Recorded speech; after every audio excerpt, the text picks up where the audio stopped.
Tuesdays divide, the clock hits 8. No filters here, just talk that straight. Laugh so loud it could shake the gate. Facebook fam always pulling their weight. We hit live, roll out the streets, we roam. Truth in the mic, we don't play clone. Real ones know this is where it's grown. No bravado, just a real top zone. No bravado, that's the code. We go live and we unload. Real talk flows, never slow. Facebook crew, that's the road. No bravado, no disguise. Tuesday nights, we energize. Truth and laughter, we baptize. Tune in fam, we're on the rise.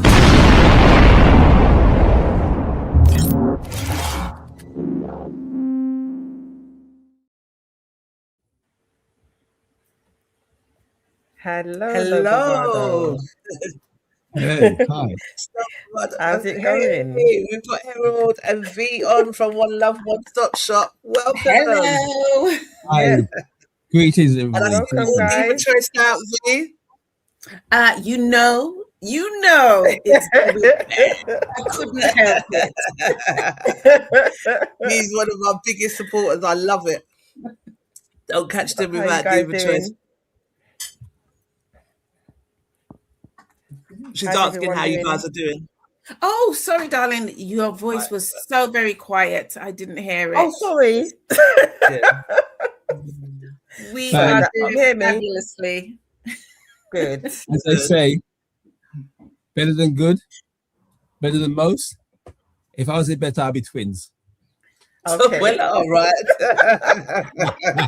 That's from Liz Brown. Oh, too funny. Welcome. It's great to have you guys here. Also, can I say welcome to Spotlight Radio? Spotlight Radio's joined us, so it's good to see you. This is probably good evening panel. Roderick and Charlene locked in. Good evening. Hi, Herald, says Tunde. Hi, how you doing? Yeah. So your fans have joined already. Oh, I love that. Thank you. I'll pay you later.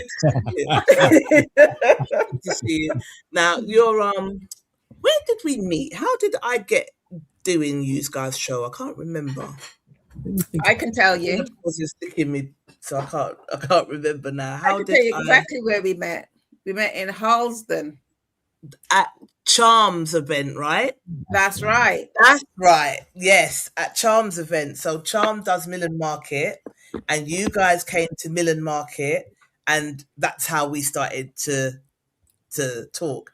Then you invited me to come down to your event, and that was in Streatham, wasn't it?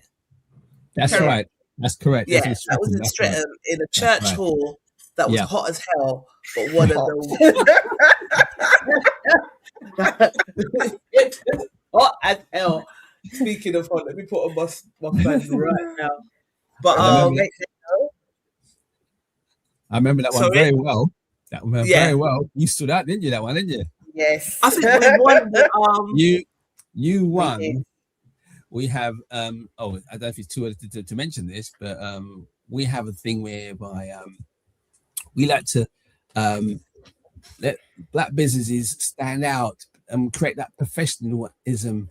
So what we've got something called a smiley competition, smiley badge. When the customers come in, we present them with a smiley badge, and we say the vendor that looks the most presentable and good customer service and look very nice. You don't have to buy from them, but they come across very great. Give them a smiley badge. And what we do at the end of this, half an hour before the end of the event, we get all the vendors together and say, right, number one, who's got one smiley badge? Hands up. Then two, then three, then four, then five. Yes, hands go down, and 10, and then 20. And guess what? The event choice won that event that time. I'm so competitive. Yeah. You know what? I'm winning it the second time as well. I was going to try and take it the second time as well. I think we lost by a couple of smiley faces. I was vexed to see. I want to win all the time. But it's not life. You can't win all the time. But hey, Junior McLeod says hello, V. Hi, Thanks for Junior. joining us. All right. So with that said, let us ask you the first question. Should I start? Herald and Vee, for anyone who hasn't come across One Love One Stop Shop before, tell us what you do and how the idea first came about. Harold, over to you. Right. First of all, let me explain something. We're going way, way, way back to 2013. Right. And we had our very first pop-up market. And that was way, way back. We're just starting out. And in fact, it goes way before then. I'm sorry. In 1980, they had a black designers, 1980 at the Albert Hall. And my friends put it on. 1980, black designers, 1980 at the Albert Hall. And they're all top black designers, shoes, bags, clothes, you name it. It's like, wow, look at the talent we have amongst ourselves, right? And then after it fizzled out and fizzled out and fizzled out and fizzled out, and then, you know, then we said, let's continue this. We did some events. We did one in 2013, and then we did a few. Then lockdown happened, right? And all business went, pear shape. And in 2022, we said, you know what? Let's do it again, because needed. Because again, we're looking at there's so much talent around here amongst the community. And we need to be able to get it out there in the marketplace. So we thought, you know what? Let's create a village, I like to promote the name, like a Selfridges, all businesses on one roof. Yeah, one of each vendor. You know, that way there's no competition. Everyone can benefit. You know, and that's how we started it. You know, and then one vendor doing jewelry, greeting cards, food, you name it, one of each. And that's how we started, started and building it. But that's how we started it, because there's a need for it. There's a need for it. Okay. So that's how we started it. Yeah. Okay. And that's how the idea first came about. Yeah. Okay. Charlene, do you want to take this question? Yep. What did you see missing for Black-owned businesses that made you think we need to create our own marketplace? He more or less just said that, right? Oh, yeah. So we go on to the next one. Yeah. People see a successful market on the day, but they don't see what goes on behind the scenes. What does it really take to organize and fill a marketplace? Wow. I love that question, because it goes back to even further, because I used to be a promoter back in the days, doing promotions, entertainment, and back in the 80s. And again, putting on fashion shows, dances, and running nightclubs, and then again putting on the events. Now, what people, when they come to a market event, they see the stores, they see the events, they see the people, that looks good. But what's important behind the scenes is the work that goes behind the scenes. That's very hard, because you've got to make sure you get the right vendors, the venue, the promotions, the advertising. And right now, things have changed from the 80s, 90s. It's more social media, TikTok, Instagram, and WhatsApp. So and I'm from the old school, but trying to navigate the new school. I still love face to face, because I still do the old original flyers, because I believe give someone a flyer in the hand, they got it in the hand, they put it in their pocket. But and you still send it online. But I'd like to do both. So again, it's really connecting with your audience, because the vendors are there, but we have to sell it to the actual audience. We got a great tea lady. No more tea bags. It's all proper, healthy, and a lady who makes her own bags, handmade, and someone jewelry. So we're actually going out and actually promoting the vendors by telling them exactly what's there. Man-made, handmade, creative, it's your own. Support your own. Put the money back in the community, so that way we can, create general wealth. So we have to really sell it to the audience. So we're working behind the scenes to make sure the event is successful on the night. So a lot goes behind the scenes, ongoing, because you have to make sure, even if they did one last time, You still got to do another one and do go better because you're again. And I know about competition that's coming later on, but we don't look at competition. We just look at what we can do the best we can do for the vendors. Yeah. My job is to make sure the vendors get what they deserve, recognition. You know, so there's lots of work behind the scenes, a lot of work to make it right on the night. Blood, sweat, and tears, sleepless nights. Yeah.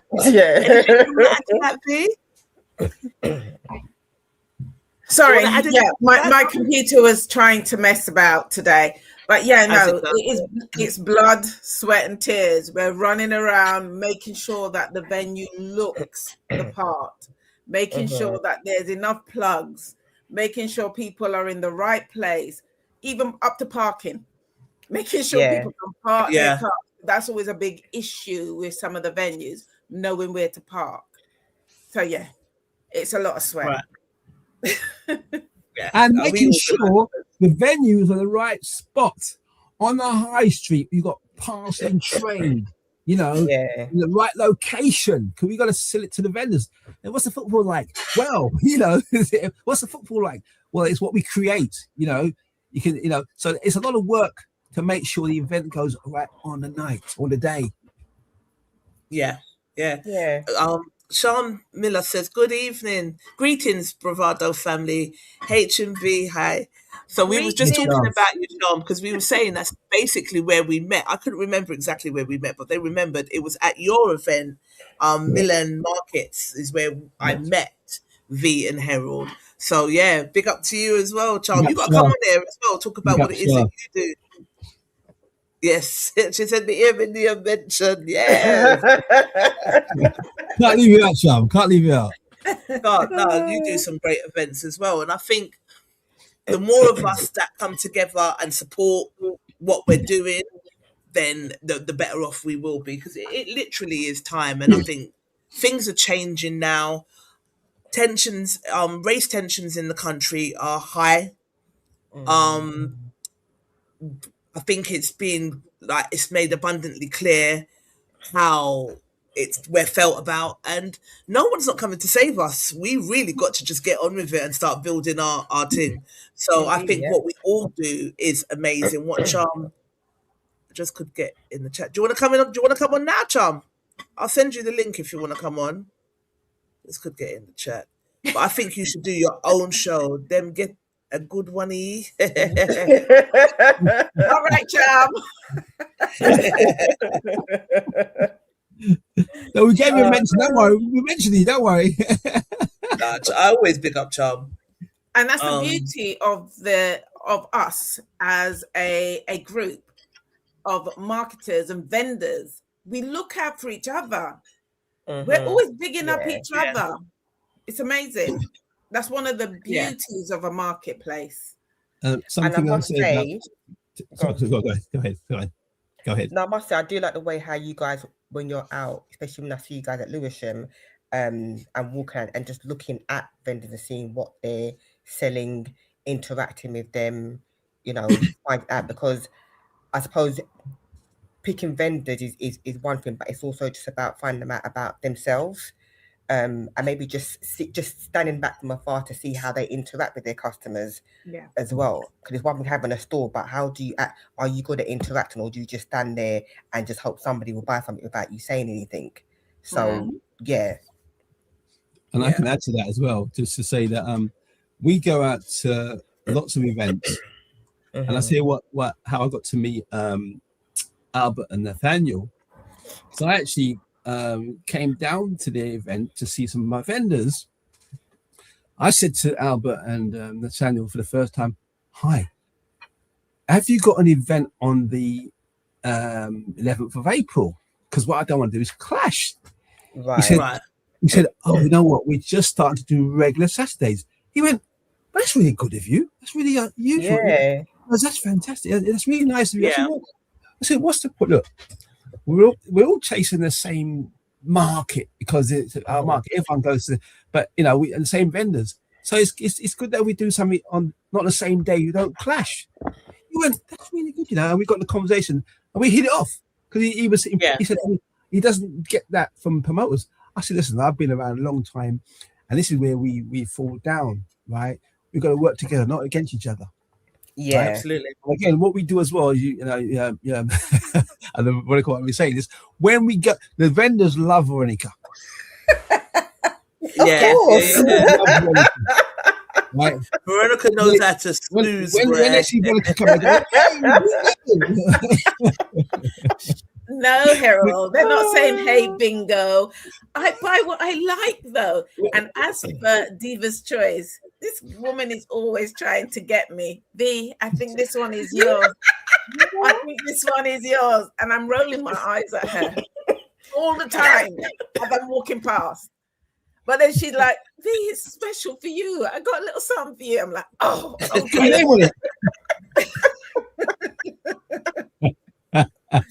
What I love is our creativity.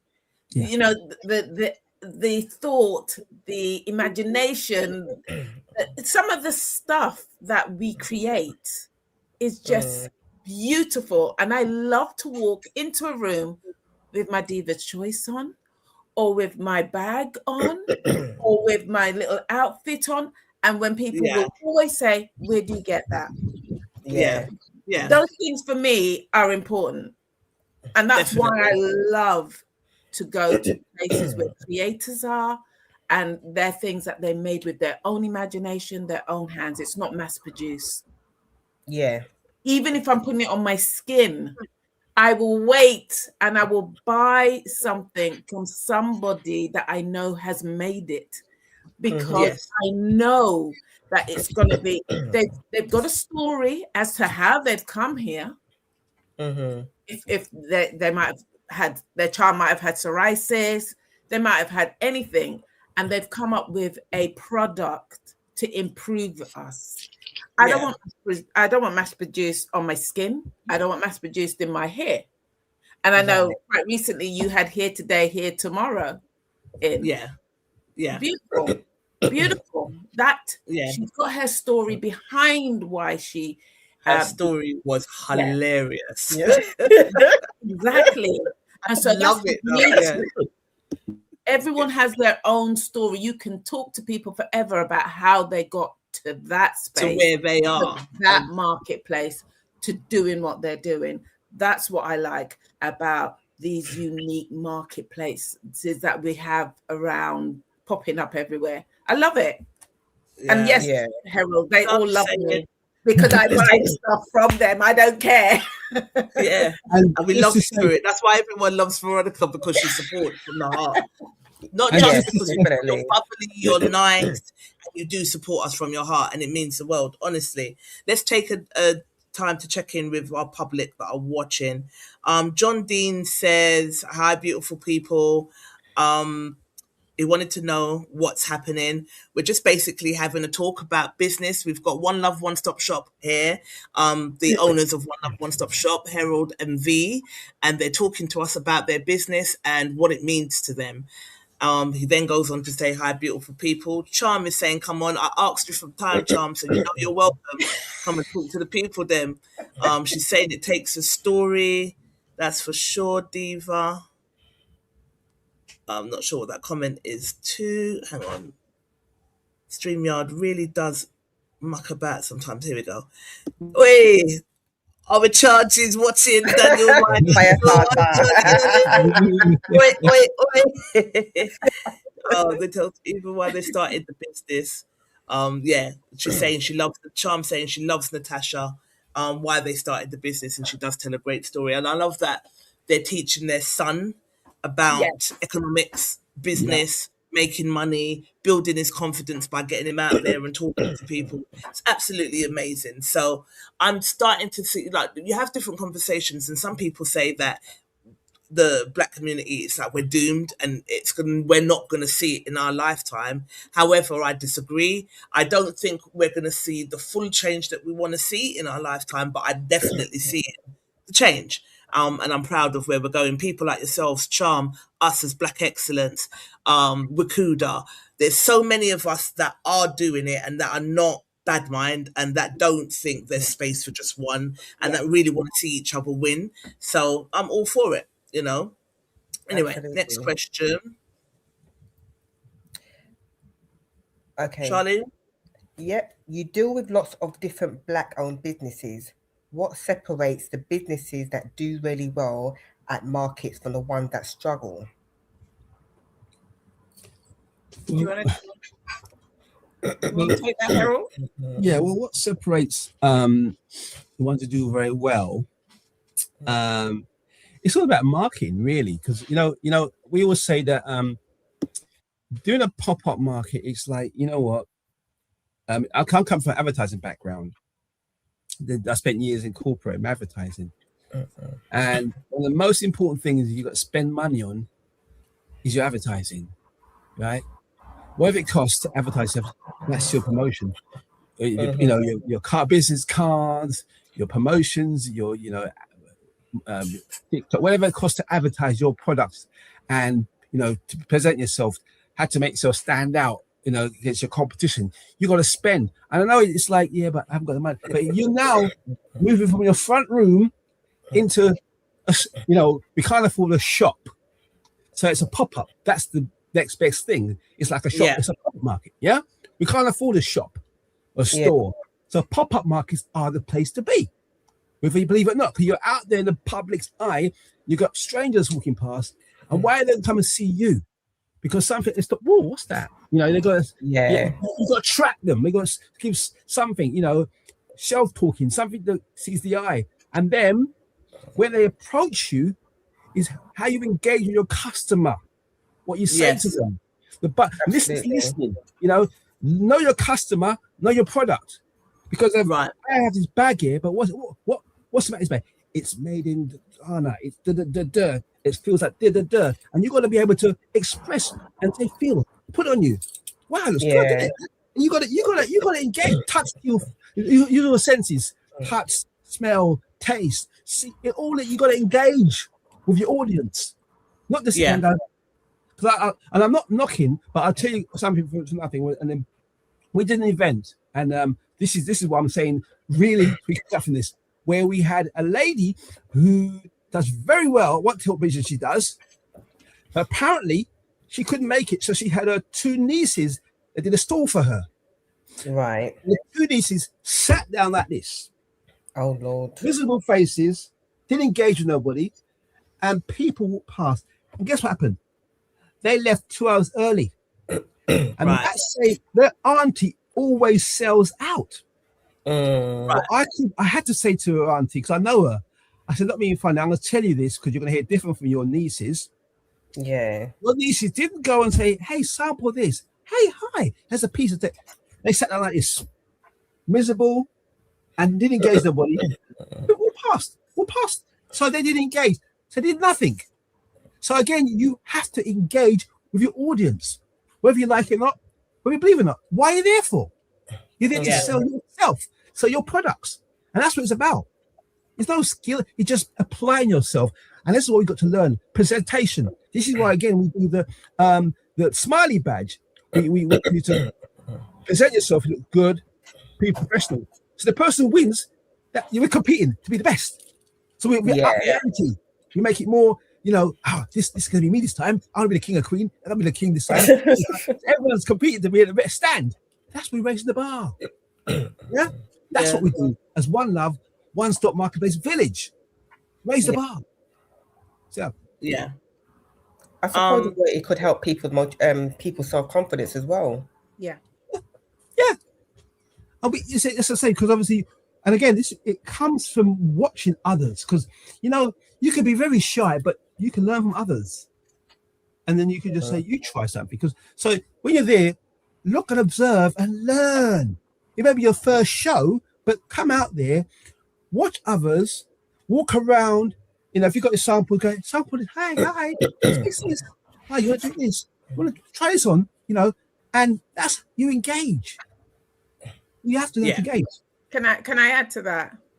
Also, actually talking to the other vendors around you, which I know we do at One Love, One Stop. Sometimes it takes, you might sell to the vendors around you. They might be the ones that buy your stuff. It's just making, as Herald said, it's like just going out there communicating, you know, having having your product stand out. And I'm not trying to give you a big head when I say this, Diva. Yeah. But that's one of the things. Your stand stands out. And even though I'm looking at things and like, I'd never wear that. No, come try that on.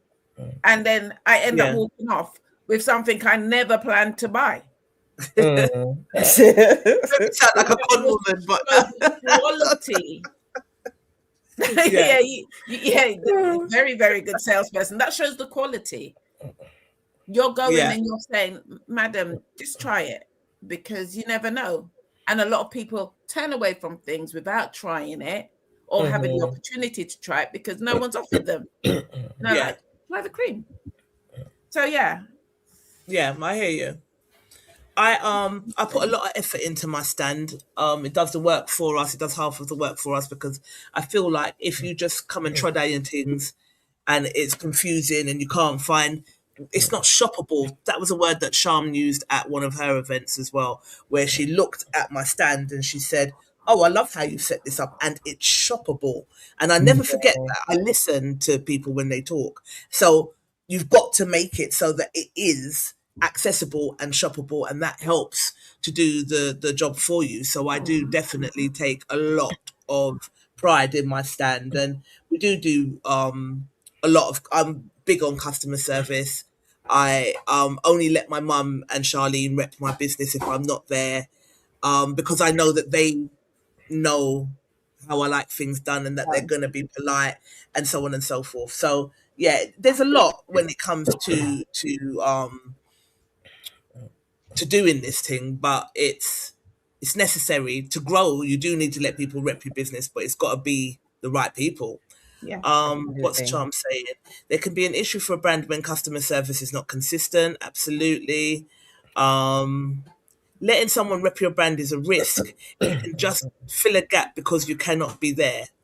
Letting someone rep your brand is a risk. Fill a gap because it's there. Consistency is a must. Absolutely. And I think growth is a must as well. So that's why we started to branch out and do different things, but it's only with people that I trust. It can't be just anybody repping your business, because one bad day will go a lot longer than one good day, if that makes sense. So this is the beauty of the artisan market. Visitors are getting up close to the products, services they would not ordinarily find. Absolutely. Sephora 4 said, Herald, call from Sweden coming in. Do you know this person? Cool. Sephora. Herald, call from Sweden coming in, pounds, business. Are they touting on your show? What's going on here? Definitely. What else is happening? It will be remembered. So I think you're talking about the stands and customer service. It will be remembered. Yeah. All right. Moving on to the next question. Well, for time. Okay. We have to ask this one. I'll do this one, and then you do the next show. We have to ask this one because we know it can be controversial. Do you think Black-owned businesses get enough support from the Black community, or do we sometimes expect more from them while being less forgiving? Careful, I answer that No question. bravado. We have to answer this question with no bravado. Right. Do you think we support enough? I'll answer. Or do you think we're harsh on ourselves? I'll tell you what I find as well. There's a saying that familiarity breeds content. Right. If you get my meaning. Because I'll keep it 100, because you'll find, and I found it over the years doing promotions, marketing, advertising, whatever. And the question was like, where you from Jamaica? Are you like me? You're from Jamaica like me? Where from? And then pally. And they say they want a bit of friendship. Then okay, what's the price? Oh, but bruv, you know, and then it's like you forget you're talking to a business person, but I know we're the same color, same country or wherever, same town, but we're still doing business, and that's where you get familiarity breeds content. Right. That's why I found over the years, because I come from a background, I started doing entertainment, running nightclubs, doing promotions, and then so when it was like party fun for you, it was business for me. Right. Yeah. And again, same question. I put a lot into the event. It'll be packed out, and people are counting heads times 5. They think, well, you made X amount, not realizing it cost this, it cost that, it cost this. And then this question was like, hey, any chance to get a free ticket? I say, okay, if you sell 10, what? Look, so in other words, you want something for free, you're not prepared to do anything.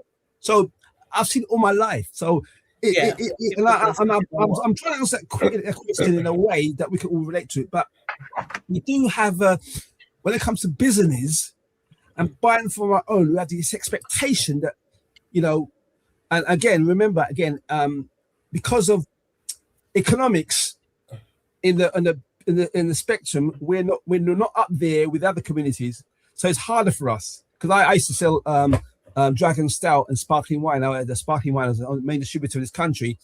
But when I went to my African Caribbean shops, it was like, give me this and come for money tomorrow. I'm like, cash on delivery. Whereas the other nationalities will buy a whole pallet and have 10 pence off. And they buy a whole pallet, give half to that person, half this person. Where we want to, come on, man, I'm supporting you, man. Just leave it till tomorrow, pay tomorrow. No, you're not supporting me. My money's in your till. I need it in my pocket. So I went through that for many years. So coming today, fast forward, I know these things have changed, but deep down, we're still not getting the support we deserve and desire amongst our community, because we expect more from us and want it cheaper. And we know it's more expensive for us because we don't have the resources to buy it cheaper. Buy in bulk. In big quantities. The other day we done a festival in Liverpool called Africa. Oh, Harold's disappeared. His internet's probably dropped out. Yeah. Might need to charge him. Yeah. All right. We'll keep talking till he comes back. But the other day we done a festival in Liverpool called African Oye. And some woman came, she liked a pair of earrings that I had, and she was like, can I have them? She said, how much are they? I said, £20. She said, can I have them for 10? I said, no. And she's like, 15. And I was like, no. So she was like, so you're not going to give any discount? I said, no. Would you go into Zara and ask for a discount in Zara? And her response was, but that's Zara. Okay. Zara's more expensive. Hence the reason you should get the discount, because it's expensive. So something that's reasonably priced, why do you want a discount? But it just goes to show the mindset when it comes to black businesses against your mainstream. Mainstream, it's a privilege to buy from, but when it's us, it's always looked at as, well, you should be doing it for cheaper. And my response to her is, I'm never going to get to the Zara status if I keep giving discounts. So no. Absolutely not. If someone's buying, I've got my favorite clients that support me all the time. You're one of them. I will give you a discount. If someone's buying a lot of jewelry in any one setting, I will give you a discount. But if you're buying one pair of earrings for 20 quid, pay the 20 quid, man, or leave them there. I'm not frightened for you to leave them there because I know I'm going to get them sold. Let me see what's happening with Herald, and you guys. Oh, he's calling me now. Yeah. Oh. So I'm going to leave you guys to do the next question. Okay. You guys talk, yeah? No problem. Right, my dear. What's the biggest mistake you see traders make when they come to a marketplace? One of the biggest mistakes I see them make, as we mentioned previously, is not engaging with their customers. That's just a big mistake. The first thing. That's first thing first. Not setting out their stall so it's shoppable, according to Sham. You have to say that you can't be scouring around for products when people ask you for things.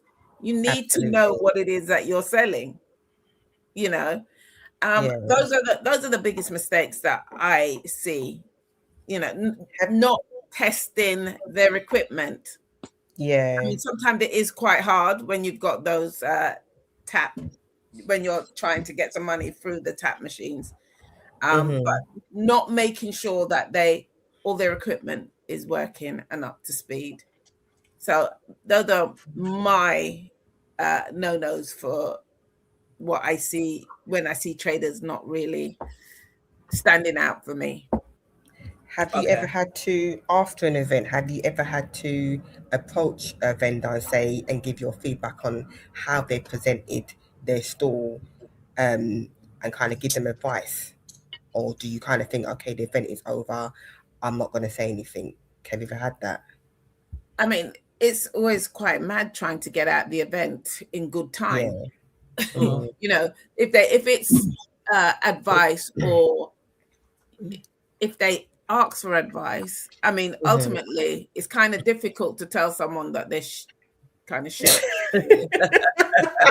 That's what I'm trying to say, yeah. It's kind of difficult to say that. And on the day of an event, you don't have time to baby anybody. You're trying to make sure that everybody is happy, because there's always something going on. You're trying to get your pictures. You know, you're trying to make sure that you get out of the venue by the time you say you are supposed to be out. So it'd be difficult on that day to tell them. Before the event, we do give them some guidelines. Right. And we would hope that they would follow the guidelines. But on the day, no. And we might not use them again. Okay. To be quite blatant. Herald. That question again, because well, actually, if you can't relate to this, I had to put 50 pence in the meter to let you run out.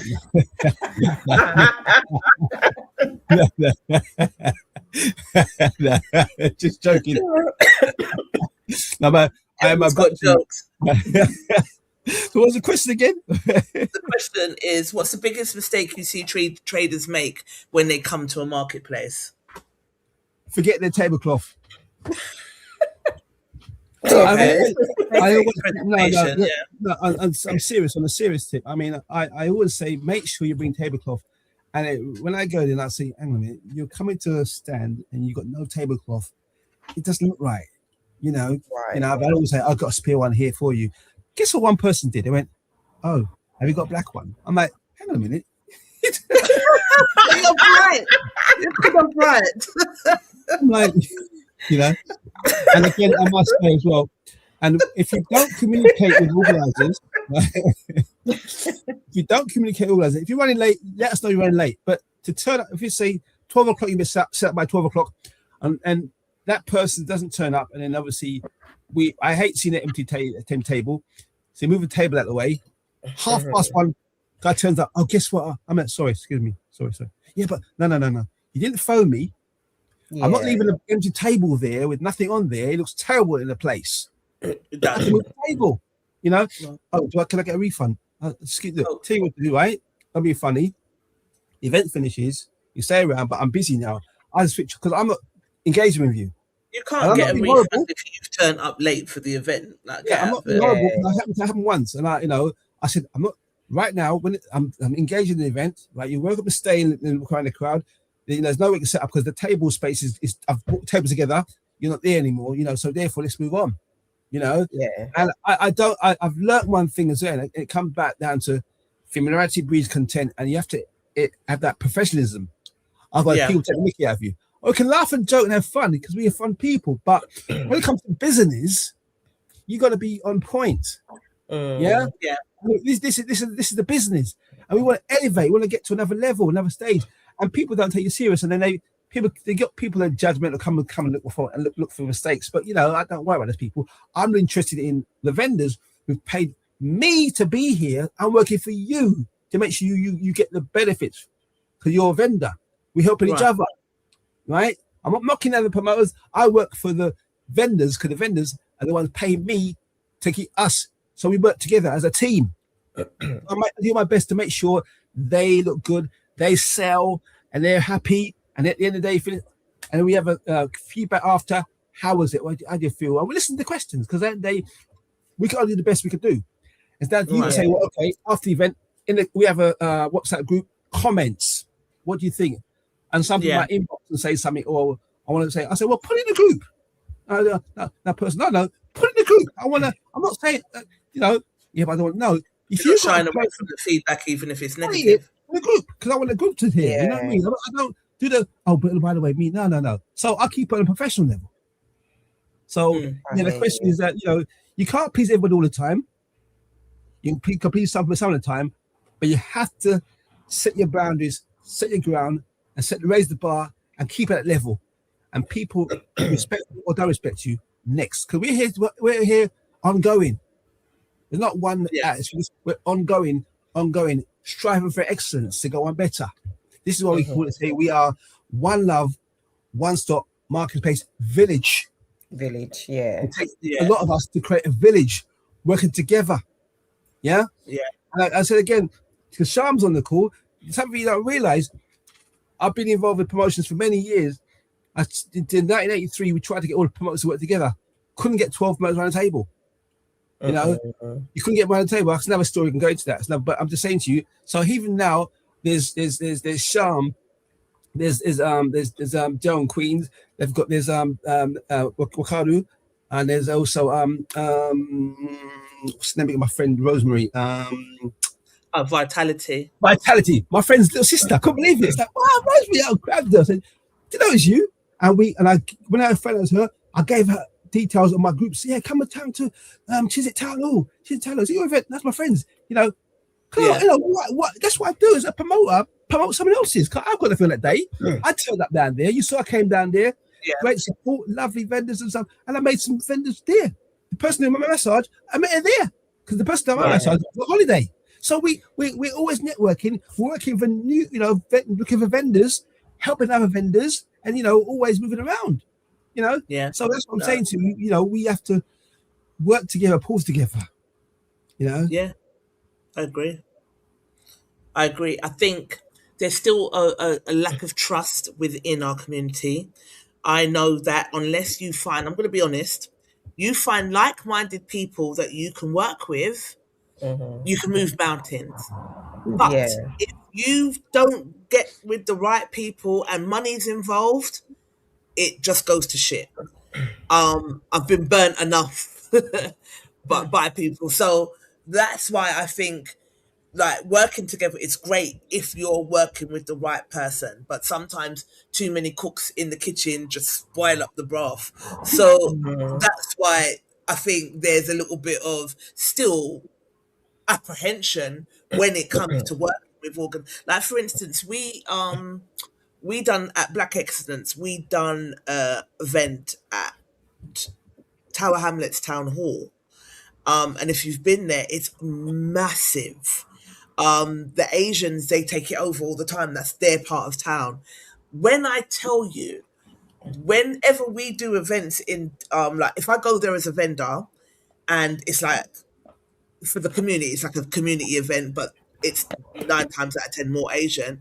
When I tell you Asian people are wrapped around the building to come in, sometimes they have to stop them from coming in because it's too full and wait for people to come out. That's how they show up for each other, right? And we done an event in there, a weekender, and it was good. It was a good event, and people did show up, but they weren't wrapped around the building where we had to stop queues to, you know what I mean? Stop like, no, you have to wait outside, and it was. Whereas if we came together with different organization and we had like good pulling power, the things that we can do, but when money is involved in things, it becomes precarious. So I guess that's what the issue is finding like-minded people. That's being honest. Yeah. Everyone, we all have different strengths as well. We all have our strengths and weaknesses, and what we, if we could, as a nation, as a community, Black people community, is to use our strengths and weaknesses and build together. But everybody wants to be chief. Not everybody can be chief, and that's the thing. If one person is strong at doing checking on emails or WhatsApps and things like that, then use them to that advantage. If other persons are good at organising the venue, so that is our weakness. We don't like to pull on each other's strengths and come together as one. sometimes, like I remembered when we first, because Natalie's my business partner, she's 10 years younger than me. And when we first started No Bravado, obviously she's 10 years younger than me. They're more upbeat. That generation, they're more savvy when it comes to Computer. social media, blah blah blah. Yeah. She's obviously gonna have more popularity than I. And someone was saying to me, well, don't you feel some type of a way? Like, no. Do you think I care? So long as they're watching or they're coming to the event. At the moment, Natalie's page is blowing up, and I'm just like, because that means when we do our events, people that are following her are going to come to. I don't care, but there will be people that would be like, so she's going to leave me behind now because her page is blowing up and mine is not blowing up as much. I don't think like that. We're all in the same team. So if social media and that's your strength, go on and do it. When it comes to directing traffic back, that's it. I don't really care if she's more popular than me. I expect her to be. She's 10 years younger. But a lot of people don't think that way. And then you'll have people trying to plant seeds that I should be insecure of that. And I'm really not. I don't give a monkeys. Do you know what I mean? So it's mindset. It's who you allow in your village. It's all good and well having a village. Great. We all work together. Great. But not all skin folk is kinfolk, and not everybody wants your plants to grow in your village. They just don't. So I'm very careful about who I put myself around from learned experiences, but it doesn't mean I'm not open. I'm just more cautious with it now. Does that make sense? Yeah. Absolutely. Yeah. Absolutely. So, all right, next question. Shall I take this one?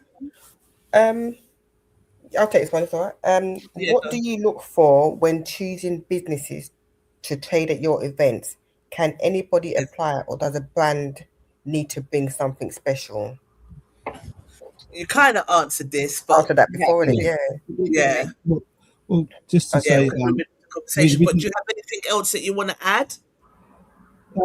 Yeah, again, just to over that question again, we want to make it one of each brand, so our vendors are not competing against one another. You create bad energy. Yeah, I know you might say, well, I don't like to call the name of the product, but I've been to events where I see 5 people with the same type of product, and I said to somebody, "There's 5 of them." They went, "Yeah, but this is my brand. This is my brand, but it's the same kind of product." So I don't like that, because you got the other vendors folding hands, not talk one another, because like you create that animosity amongst the business traders. I don't like that. I've seen it too many times. So that's go on, finish. That's why I try to make it that it's diverse type of businesses. So you've got a choice of different types of products. So we look for a bit of that. So you got a.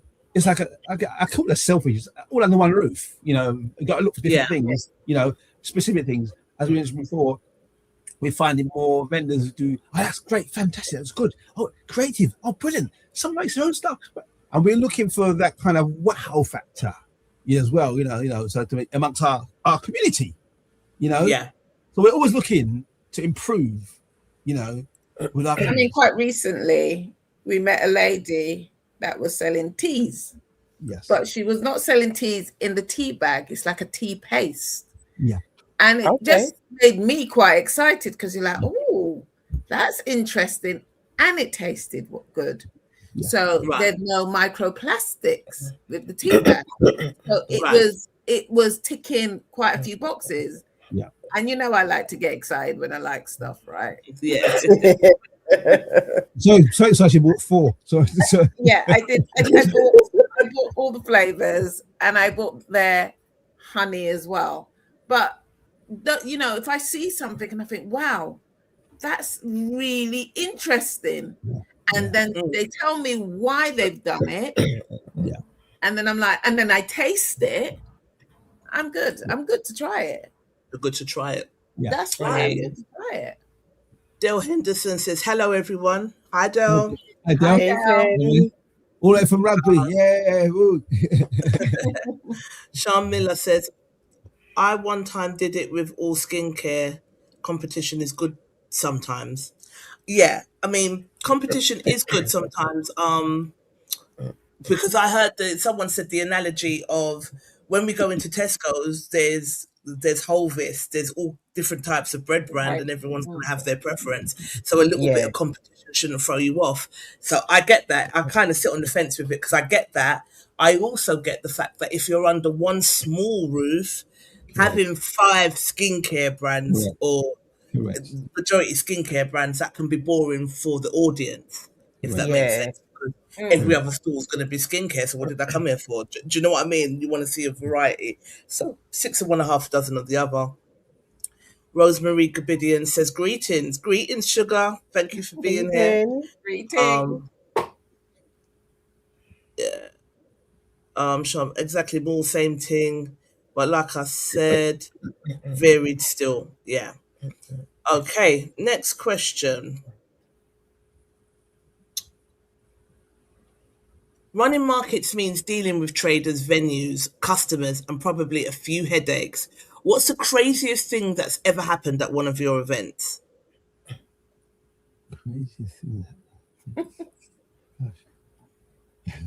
Wow. I can't think of anything crazy. I can't think of anything crazy. No.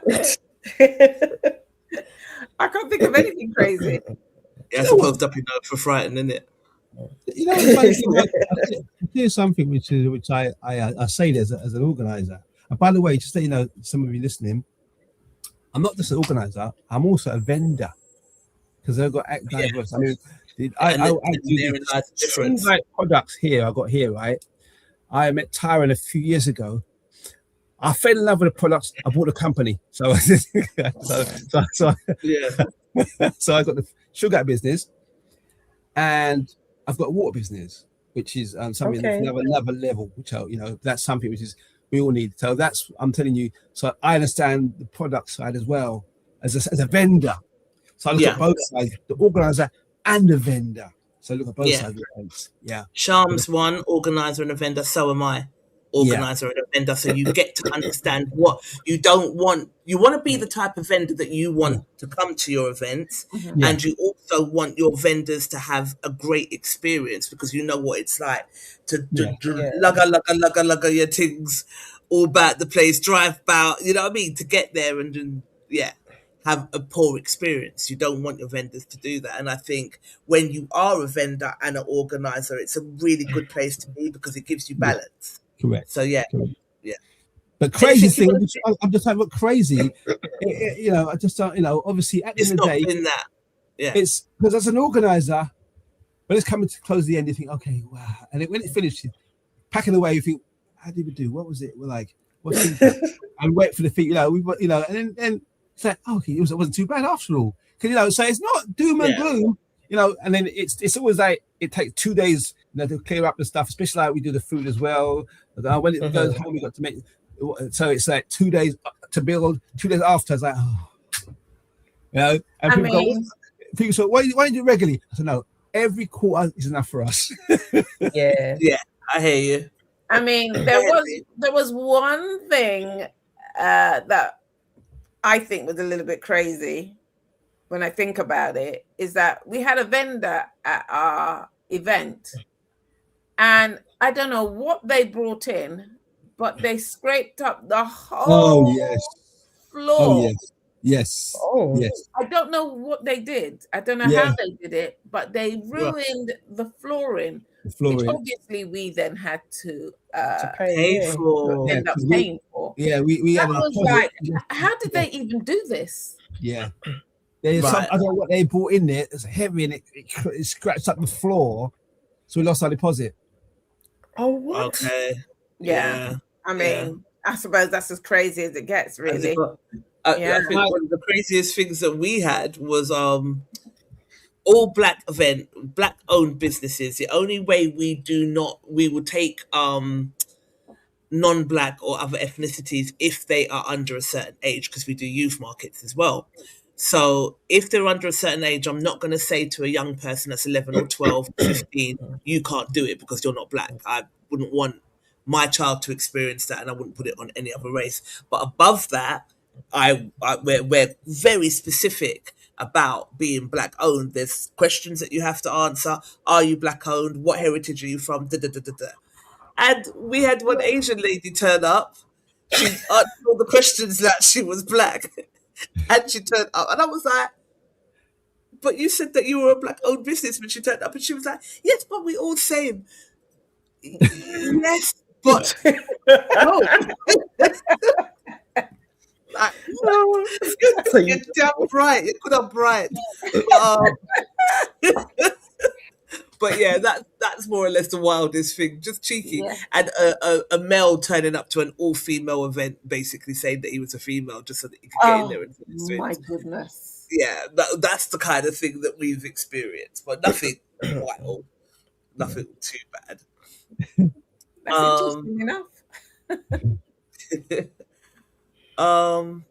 So we've kind of touched on this, but I'm going to ask anyway. So if there's anything to add, the market scene has grown massively, but so has the competition. Do you think there are now too many markets chasing the same traders and customers, or is there room for everybody? I'll answer that question. This is what I keep saying. I've identified the major vendors who I know, and we try to do dates so we don't clash. Yeah, so we're all chasing the same kind of market, same kind of vendors. I know there's I like we like certain vendors, So we rather than all competing, let's say hi. I'm doing an event on what day is free. Then we don't clash. That way, people can shop yours that week, yours that week, and everyone gets about the cherry, right? Yeah, that's all working together as a community, as a village. So we want to work with promoters because we're promoters ourselves as well as vendors. But some people don't want. Who are you? So we don't do that. I've come from way back. 45 years in the business arena. I've seen it all. I've come around full cycles, and nothing surprised me. Nothing changes. But I say you have to have a principle that for it to work, we have to work together. It doesn't matter how much money you got in your bank account or how much houses or cars you drive, you're still one person. Yeah. Right? And until you can work as a community, you always have that same problem. Yeah. So we have to set the bar as organizers to work together as organizers. Yeah. And then create a platform so that customers can come and, so if we create something, there's a market's out there. The market's out there. But we are the creators as organizers. It doesn't matter. You're not one. It doesn't matter who you are. You might have, this is what I'm saying about egos. Always gets in the way. I'm a such and such. I'm a this and that. I don't care who you are. We all be the same. I don't care how much houses you are, how much cars you drive, or whatever you have. Or you're still one person, right? Yeah. Until we get there, we always have to be that kind of I've seen it many times over. So yes, we want to elevate. We want to get to another level, as you said, rightly say, Diva, that Asian community, they stick together. I've seen it as working. I've seen it before in the drinks business, delivering drinks to the Asian community where they buy together as a community and share. Absolutely. I'll give you another example, right? For a friend of mine, this is something good another analogy. A friend of mine, he bought a club. He's from North London. He bought a club in South London. He said to me, Harold, I couldn't believe it. When I went to a publican around the corner and said to him, look, by the way, if I'm going to go to the distributors, I'm going to buy a special brew, let's buy for each other. Now I talked to him. He said that I couldn't believe it. I came into your South London and there's 5 black pubs and clubs and don't talk to each other. He said, what's going on? Right. He said, if I run out of beer, I can supply you to. He said, they would. He said, I couldn't believe it. They don't work together. They work against each other. He's like, wow. So that's what I'm saying to you. We had that amongst ourselves. Yeah. In business. So this is no different. Yeah.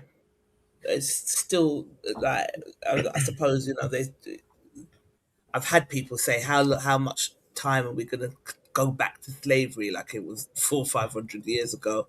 How can it still be of an effect? But it is. It goes deeper.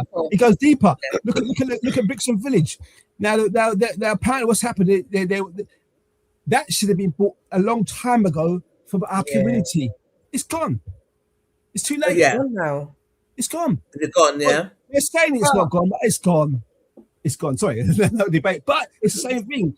We drive the biggest cars, the biggest houses, big name brands, 10 grand shoes, bags. But when it comes to, let's buy something for the community, because if you got a wedding, funeral, whatever, where you gonna go to? You gonna go to other communities. We don't own that. None of us own any venues. We don't own a banqueting suite. We don't own. There's no ownership. And there is, we see it a lot. There's in terms of like, even in Lewisham, I love Lewisham. It's one of my favorite places to trade. I've met some great people up there. But when we first started trading in Lewisham, we were in the middle by the lifts. So we used to get cross traffic from everywhere.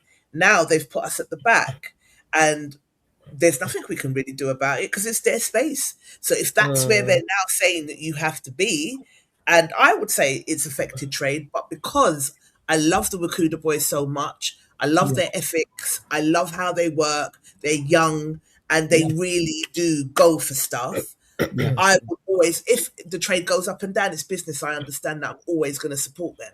It's like I've been to different events that are quiet, but it doesn't mean I'm not going to go back to like an event because it was quiet. Because if I've had one good event with you guys, and then I might go back and it's not as good as the one.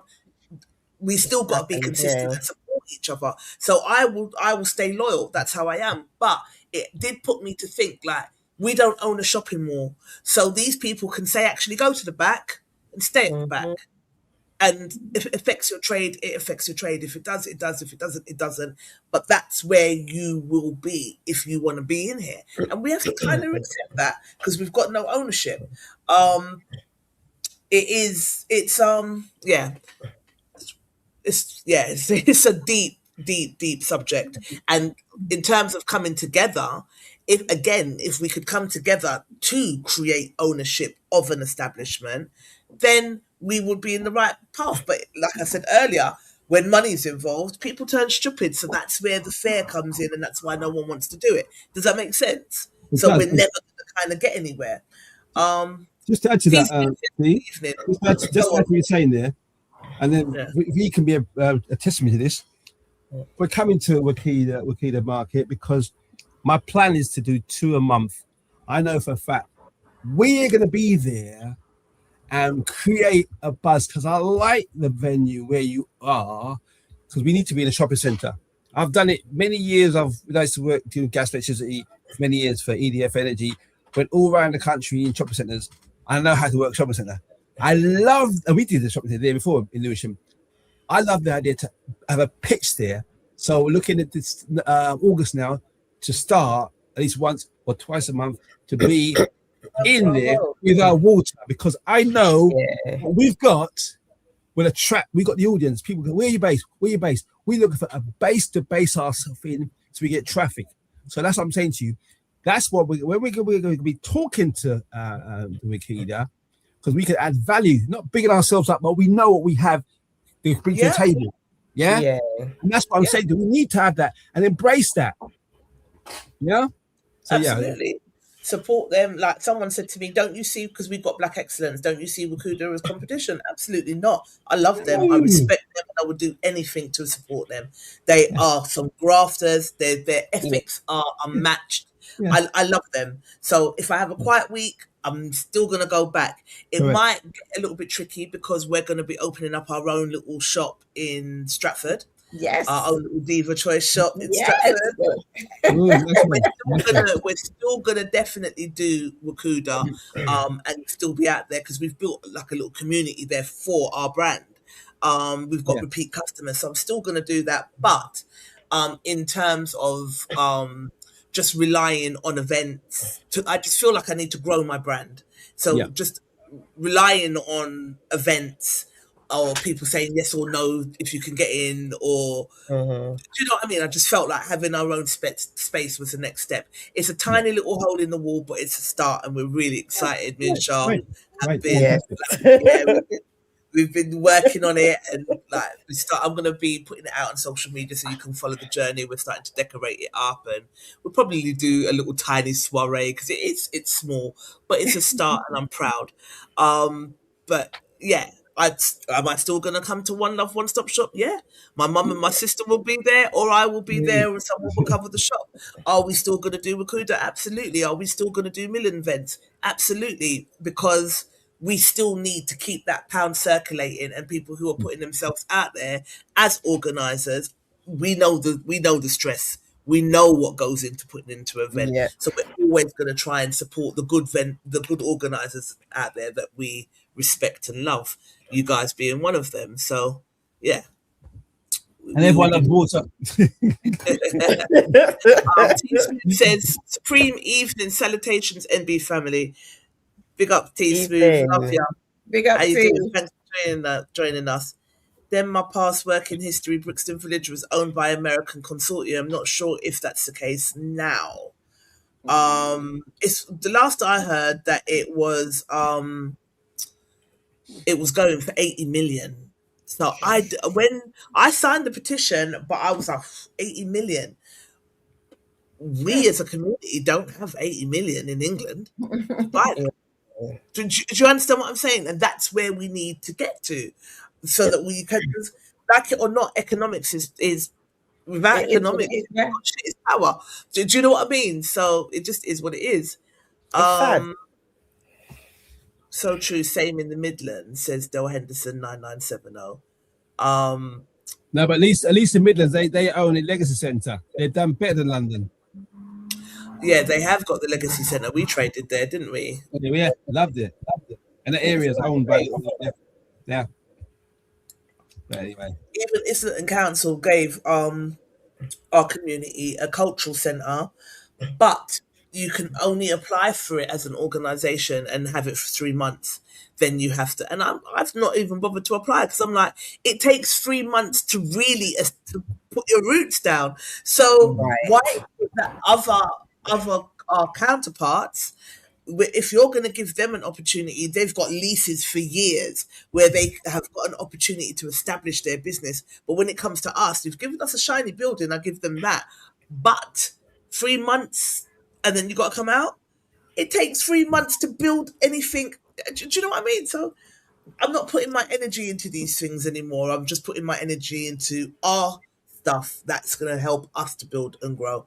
And that's my aim, if I'm honest. I mean, anything that they give us, they give it to us. They always give it to us for a short period of time, even if they promise that they're going to give it to us for a longer period. But that's the fact. They're giving us something.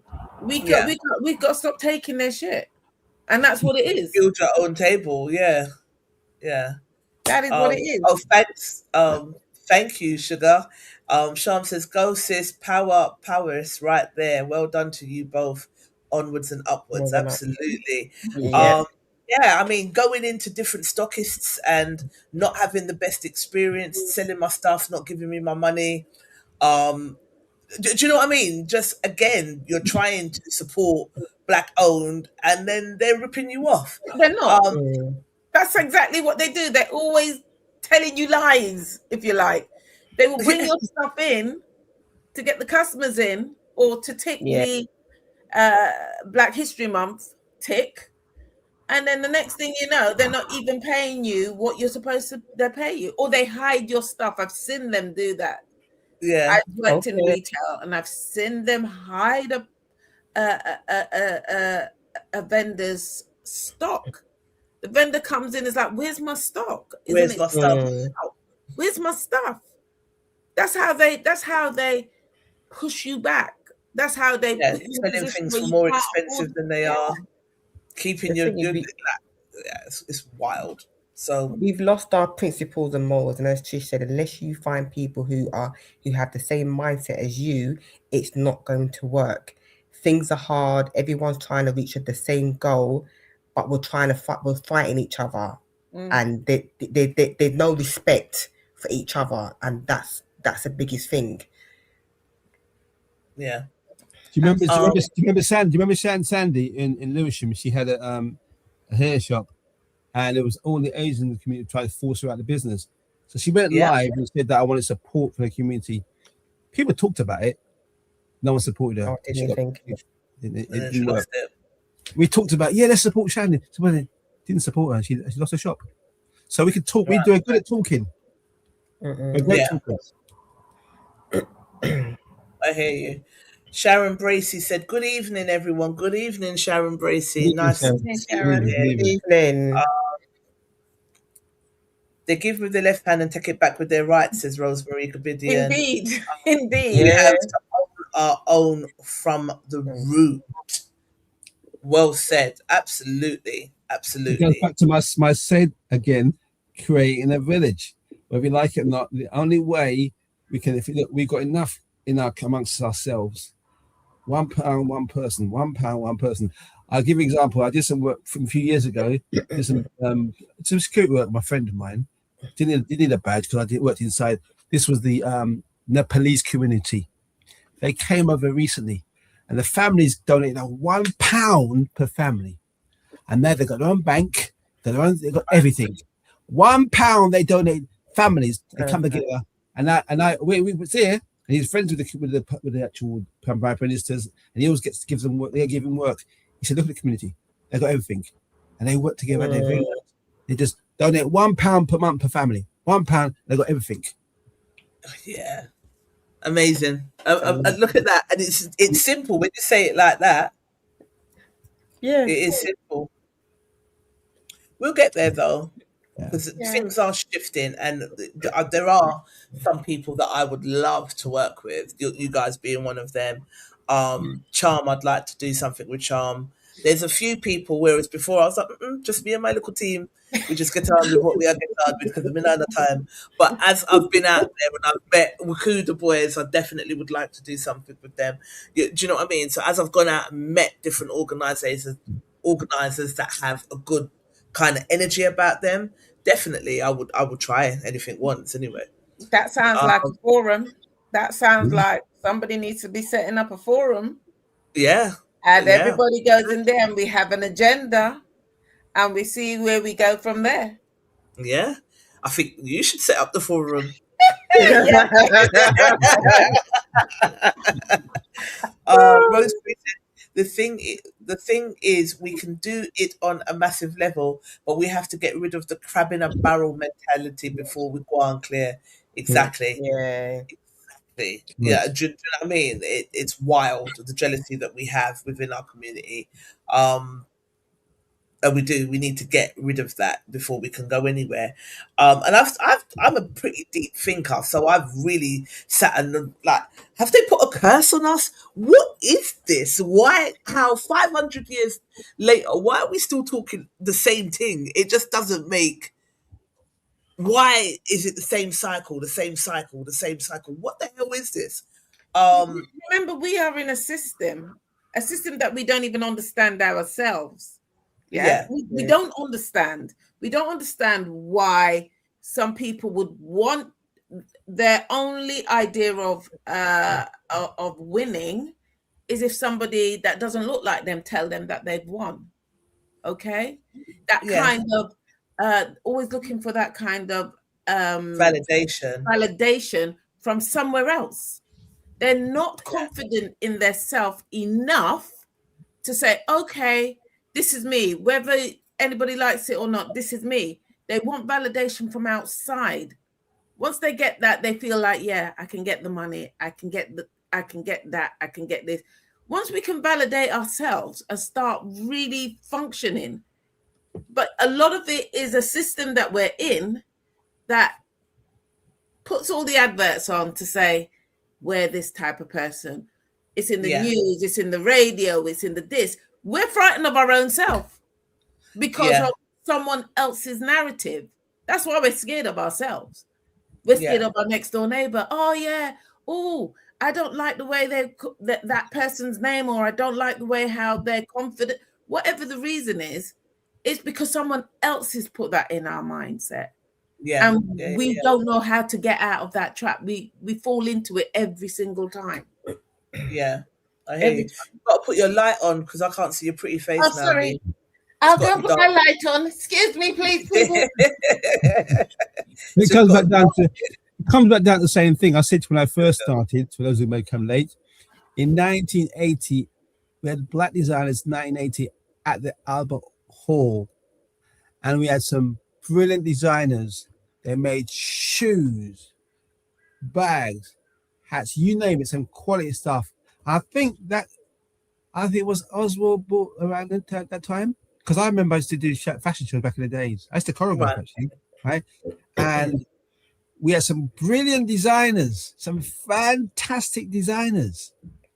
And where are they now? Yeah. That's what I'm saying. I've watched the trend. Yeah. And, you know, we there's nothing we cannot do. You know? Exactly. There's nothing we cannot do. Yeah. I was explaining when you dropped off for a little bit, I was explaining that a woman wanted to barter me down for a reasonably priced pair of earrings. I asked her if she would go to Zara and do that. And she was like, yeah, but it's Zara. So no, like Zara's expensive. And it's the mindset that it's a privilege to throw your money at Louis Vuitton, but not a privilege to throw your money at a black-owned designer. And some of the stuff is even more original. And the same Louis Vuitton and the same Zara and all of them made in China, out of it. It's the same. China exposed their ass the other day. I remember they put up the big list, the big Hermes bag. We make it. It's worth $40. Oh, they Lord. exposed their ass the other day. China did that. So, but it's about mindset, and it's all in what we place value in, and we've been so indoctrinated to not place value on self that it's still perpetuated today. And I think that narrative's it's boring. We've got to shift it now. It just is time for a change. It's as simple as that. Do you know what I mean? Yeah. Go raise the bar. So, next question. What's the bigger vision for One Love, One Stop Shop? Where do you see yourself in 5 years? Where do you want to take the business over the next 5 years? Well, you want to start there, Vee, and I'll come in? Well, I mean, as Herald's been mentioning all the time, we are looking at somehow being like a Selfridges. We want to have Black-owned businesses all in one place. How are we going to do it? We still have to look at how we can do that, but that forum could always appear, and we might be able to get those pounds in a little pot. That might happen. But ideally, we want to build that Selfridges for us. Yeah, that's what we're looking at. It's doable because I've been around this industry for 45 plus years in business. There's nothing I haven't seen. I've worked with other communities. I've come from corporate. I've seen big monies. I've seen lords and ladies. I've flown around a lot of places in the world, privileged by business, got invited to countries to be the CEO, to be the main person for England to market their products. So I've done. I've seen it. I've been trying to be 3 times. They want to buy me. I said no. I walked away for money. You can't buy this, right? I'm telling you, I'm not trying to big myself up. 3 times I walked away from big monies because they wanted to buy me to. I said no. I'm not doing that. I've got my standards, the morals. I do what I've got to do. So you can't buy this. So when you get to that level of thinking, you have to find other people to work with. But you have to understand principle where you're going. So when I say I see us as, why can't we have a Selfridges type name? Doesn't matter. I use name because you can relate to Selfridges. All different shops under one brand. It doesn't have to be. But that kind of, why can't we not have that? Why can't we not have that? Tell me why not. You see, you have to look beyond all these the glass ceiling or whatever, and all the, you have to believe in yourself because we got all the talent, I mean, 1 + 1 is 2. Yeah. How many of us are in this country? Yeah. Who do we know? And guess what? remember, when you start to create something, everyone should buy from you, not just black owned. Black owned, but everyone, because remember, if you got a product that's got quality, right? Everyone should buy that product because it's quality. Yeah. And guess what as well? You can probably find you get a better response from somebody who's not from that, because they think, okay. And your owner will say, oh, can I have it for this price? That's what you're going to be faced with. We'll go on past that. But I'm saying we should raise the bar, keep going. Light attracts light. Keep doing it. Light attracts light. 1 year from now, we're here. 2 years from now, we're here. So you keep raising the bar. Don't sell yourself cheap. Don't try and cut corners. Just have a standard. Work together, build together, lay a solid foundation, and you build a skyscraper. Yeah, that's what absolutely.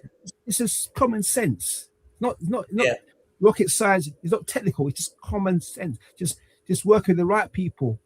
That they just say when the students appear, when the teachers, when the students appear, whatever. Are you ready? Yeah. What's your goals? How do you see yourself? Most of us see ourselves too small, too cheap. You can't imagine ourselves. Why can't you imagine yourself being like that? You got the qualities. You're not different. So it's about time we raise the bar, raise the standards, and say no.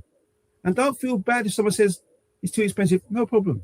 And as Jim Rohn said this, he says, not it's too expensive. It's just that you can't afford it. Yeah. And if you can't afford it, find a way how to. Done. Yeah. Yeah. Yeah. Yes, Don't get into that. Because if I get into that, because then we drive the most expensive cars, Prada bag, Prada shoes, and don't get me wrong. When Tommy Hilfiger used to say, black wearing his short, people still wearing Tommy Hilfiger. I can go deep. So let's just come on. Let's raise them. Let's just be. Let's just start from scratch now. Let's go forward. 5 years from now, how do we see ourselves? How do you see yourselves? If you haven't projected yourself 5 years, you're sleeping. This year's finished. Already. You should be at the end of 2027. Where do you see yourself at end 2027? If you haven't thought that far, you're sleeping. Yeah. You got to think out of the box. Think like a winner, like a business person. You think, what will I do tomorrow? I don't know, You're sleeping. Wake up. Time. Absolutely. Time is now. Yeah. I hear you. I agree. Sky's the limit. I think you've just said it. If you could say one thing to black business owners they might not want to hear but need to hear, what would it be? You just said it. Time is now. Let's shake it up now. Right. All right. So you've got a One Love, One Stop marketplace coming up. Tell us about it. Where's it going to be? What's the date? What's the time? What should we expect? Next week, Saturday, the 18th of July, at the Phoenix Community Center. We've been there 8 times. It's like a home for us. It's beautiful. The ideal venue, the dining area, vendors all in one area. It's right on the high street next to Sainsbury's. We get passing trade as well as our vendors, as our customers. It's a lovely environment. And basically, all I'm saying to this, we are going to have a fantastic show because we're designing it a certain way this time because we try to go one better, right? We got Tai Chi there. We got holistic health. We got this. We got so much things. We got food. We got so much different diverse things here. We've even going to have a table for people to play dominoes in the dining area. Come on down. Why not? We talk about we want to get communities together, right? How it used to be. Come and shop. You got things for the children, things for families. It's 12 till 6. You come in, you do shopping, come in here, relax, and then go party after. So there's no excuses. Yeah. If it rains, it doesn't matter. It's inside. You're not outside. You're inside. So no excuse about rain. Yeah. Everything's there. The food, everything's there. We've chosen it. We've got the right vendors. So be there. There's no reason why it shouldn't be there.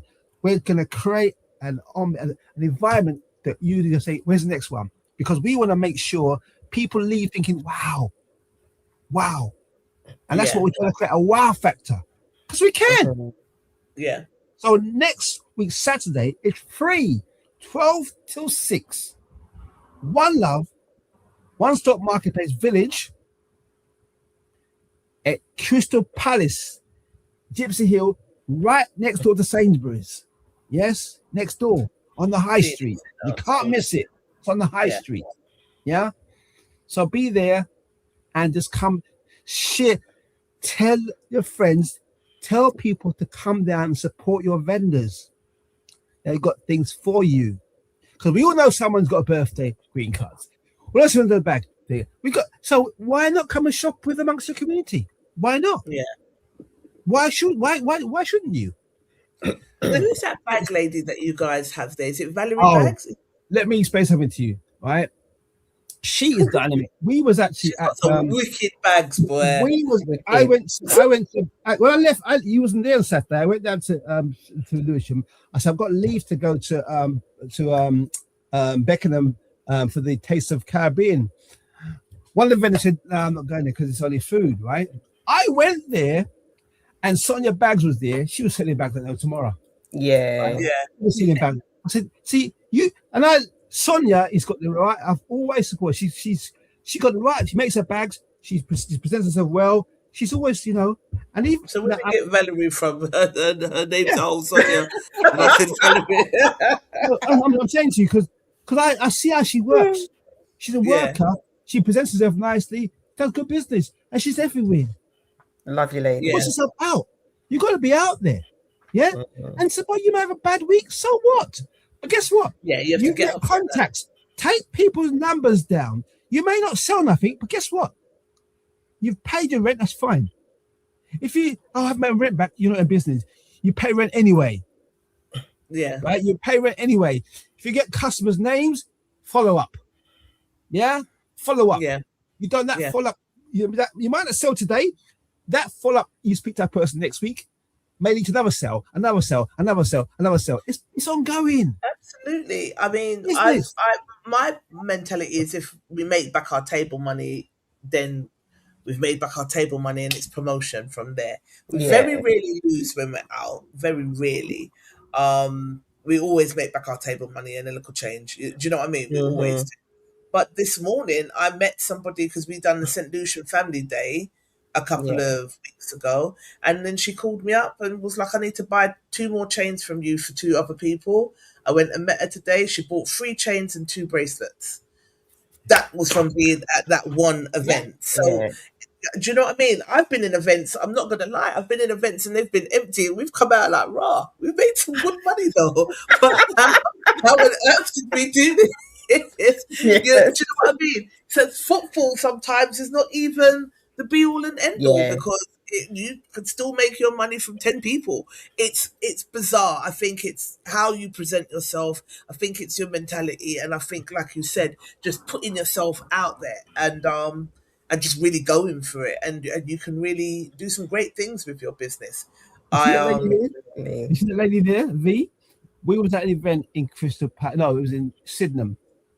Yeah. And what she did, she got the plate of samples of the food. She went out on the road and giving people food, and they're coming in and they're buying on the street. Strangers. We love her for that. That's what she does. Yeah. Right. That's what I'm saying to you. I give away free water of my product. 2 weeks ago, I got 3 sales for people who took the water. After 3 or 4 days, I can have the machine. Yeah. Right. You gotta keep giving. It comes back. Yeah. Keep giving. Don't expect straight away. Keep giving. You have to build it's a system. Yeah? Get into a system. Don't get disappointed. Don't get disheartened. Laugh and smile. Have fun. On the process. People don't want to buy from a sad face. No, they don't. Yeah, and energy is everything. Your whole energy. Who's that Lumpy? What's she on? I want some of that. Yeah, exactly. The Let's Talk Show 2465 said, because Diva, your goods are classy. Yeah, we like you.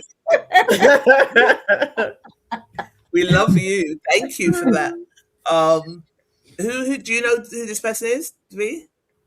No, but I mean, she's not lying. No, bless. She's not lying. The Let's Talk Show 2465. Thank you for that. I appreciate that. But yes. So next week, Saturday, from 12 to 6, we are at the Phoenix Centre. My mum and my sister will be representing. I'm going to be at Wakuda.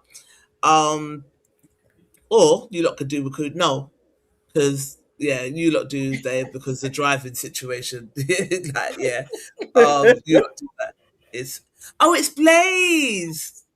Hi, Sugar Plum. Blaze, okay. Hi, Blaze. Yes. Hi, babes. How you doing? another beauty that does support my business. I love her for it. But yes, another great host as well. She's phenomenal. She's dynamic. That lady, Blaze. Great host. Great conversationalist. It gets you talking about your stuff and your business with ease. She's amazing. So yeah. Yeah, I thought so. Sean said I thought it was Blaze. Yeah, it's good I can't wait to see you again. I've got to get myself down to the Million event soon. I'm gonna look out to see what you got coming up, Charm, because I think one you done was on my birthday. I never work on my birthday, and I think there's another one coming up, but I'm booked at 2 places. So, but yeah, I've got to sync it so that I can see you guys again because. Yeah, I wanna see you, Blaze. Hugs and kisses to you. But yes, we are at the Phoenix Centre from 12 to 6, next door to Sainsbury's in the Crystal Palace area. There is going to be Diva Choice. There is going to be loads of other vendors. There's going to be Domino's. There's going to be She's going to be there. Okay. Shush menopause. Yeah. Yeah. Menopause. You can get your bloods done. You can get your blood done. We got a wellness section there. You got live blood analysis. You can get a massage. Okay. We got a nice little wellness section there. So if you need a little massage, you need your bloods taken, do come. You want to talk to someone about your menopause. I mean, they have some amazing products there. So come down. Everybody comes down. Yeah. And support the and team. Not forgetting the food. Not forgetting the vegan food. From Vegan Live. Healthy choice. Brilliant. And Looking forward to it. So much.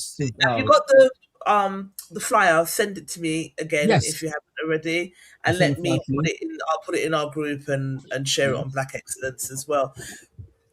Blaze is saying how your stall looks and how the vendor looks is so important. Yes, that's the flyer, and then we're going to electronically share it across all of our platforms as well. So please do look out for this event. Come down if you're in the area, or if you're not, come down and take a look at all of the wonderful vendors that are going to be in there. Lots of wellness stuff, lots of great products to see. Have a day out. Yeah, have a day out. Good vibes. Have a good vibe. There'll be good music, good vibes. There'll be a little competition going on. Yeah. Best vendor. No, I'm already telling Charlie the mum, you lot got to win this thing, right?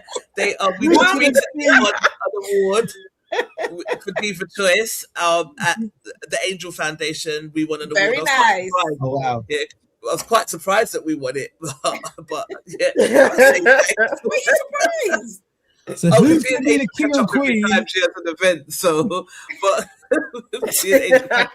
every damn time. So I was surprised, but she's all right. She gave me my award, and I am. See, with Angel, she's doing great things for people in Jamaica, and she has built schools or helped to fund schools, hospitals, all with different equipment. So that's, even though me and Angel catch up, I still go and support because I like what she's doing. Do you understand what I'm saying? But me and Angel catch up every last time. But we won an award at the Angel Foundation, so we need to come back with the Smiley Face Award again. That will be 2 times. Yes. I think there was 3 of us in the run-ins. The last one, it was me, Carabella, and the person who actually won it. Who here won today, it? Here tomorrow. Was it here, George? Yes. It was here today. was vexed. I was. We don't come here to not win. Like, we need to win. So, Oh, God. yeah. So, Charlene, we're gonna beat them. Yes, you and have Mum. to. Put Watch Mum his to work. face. Yeah, Watch his put Mum face. to work. Who's going to be the Well, winner? can't wait to see you guys do your stuff again. Yeah, man. Let's Yeah, I'm see. ready. I've still got that video when I won the smiley faces and I come marching up work. Bullshit. I win my team. So yeah, no, I'm looking forward to it. But even that there's a group, a stallholders group, and a conversation kicked off in that stallholders group about presentation, and someone mentioned it in the group and said, I've been to an event where they give smiley faces and an awards for the best, and it comes up. So it's a great thing because it forces vendors to push the bar and to and raise expectations. And really, we shouldn't have to, but basic things are basic things, but it's not basic to everybody.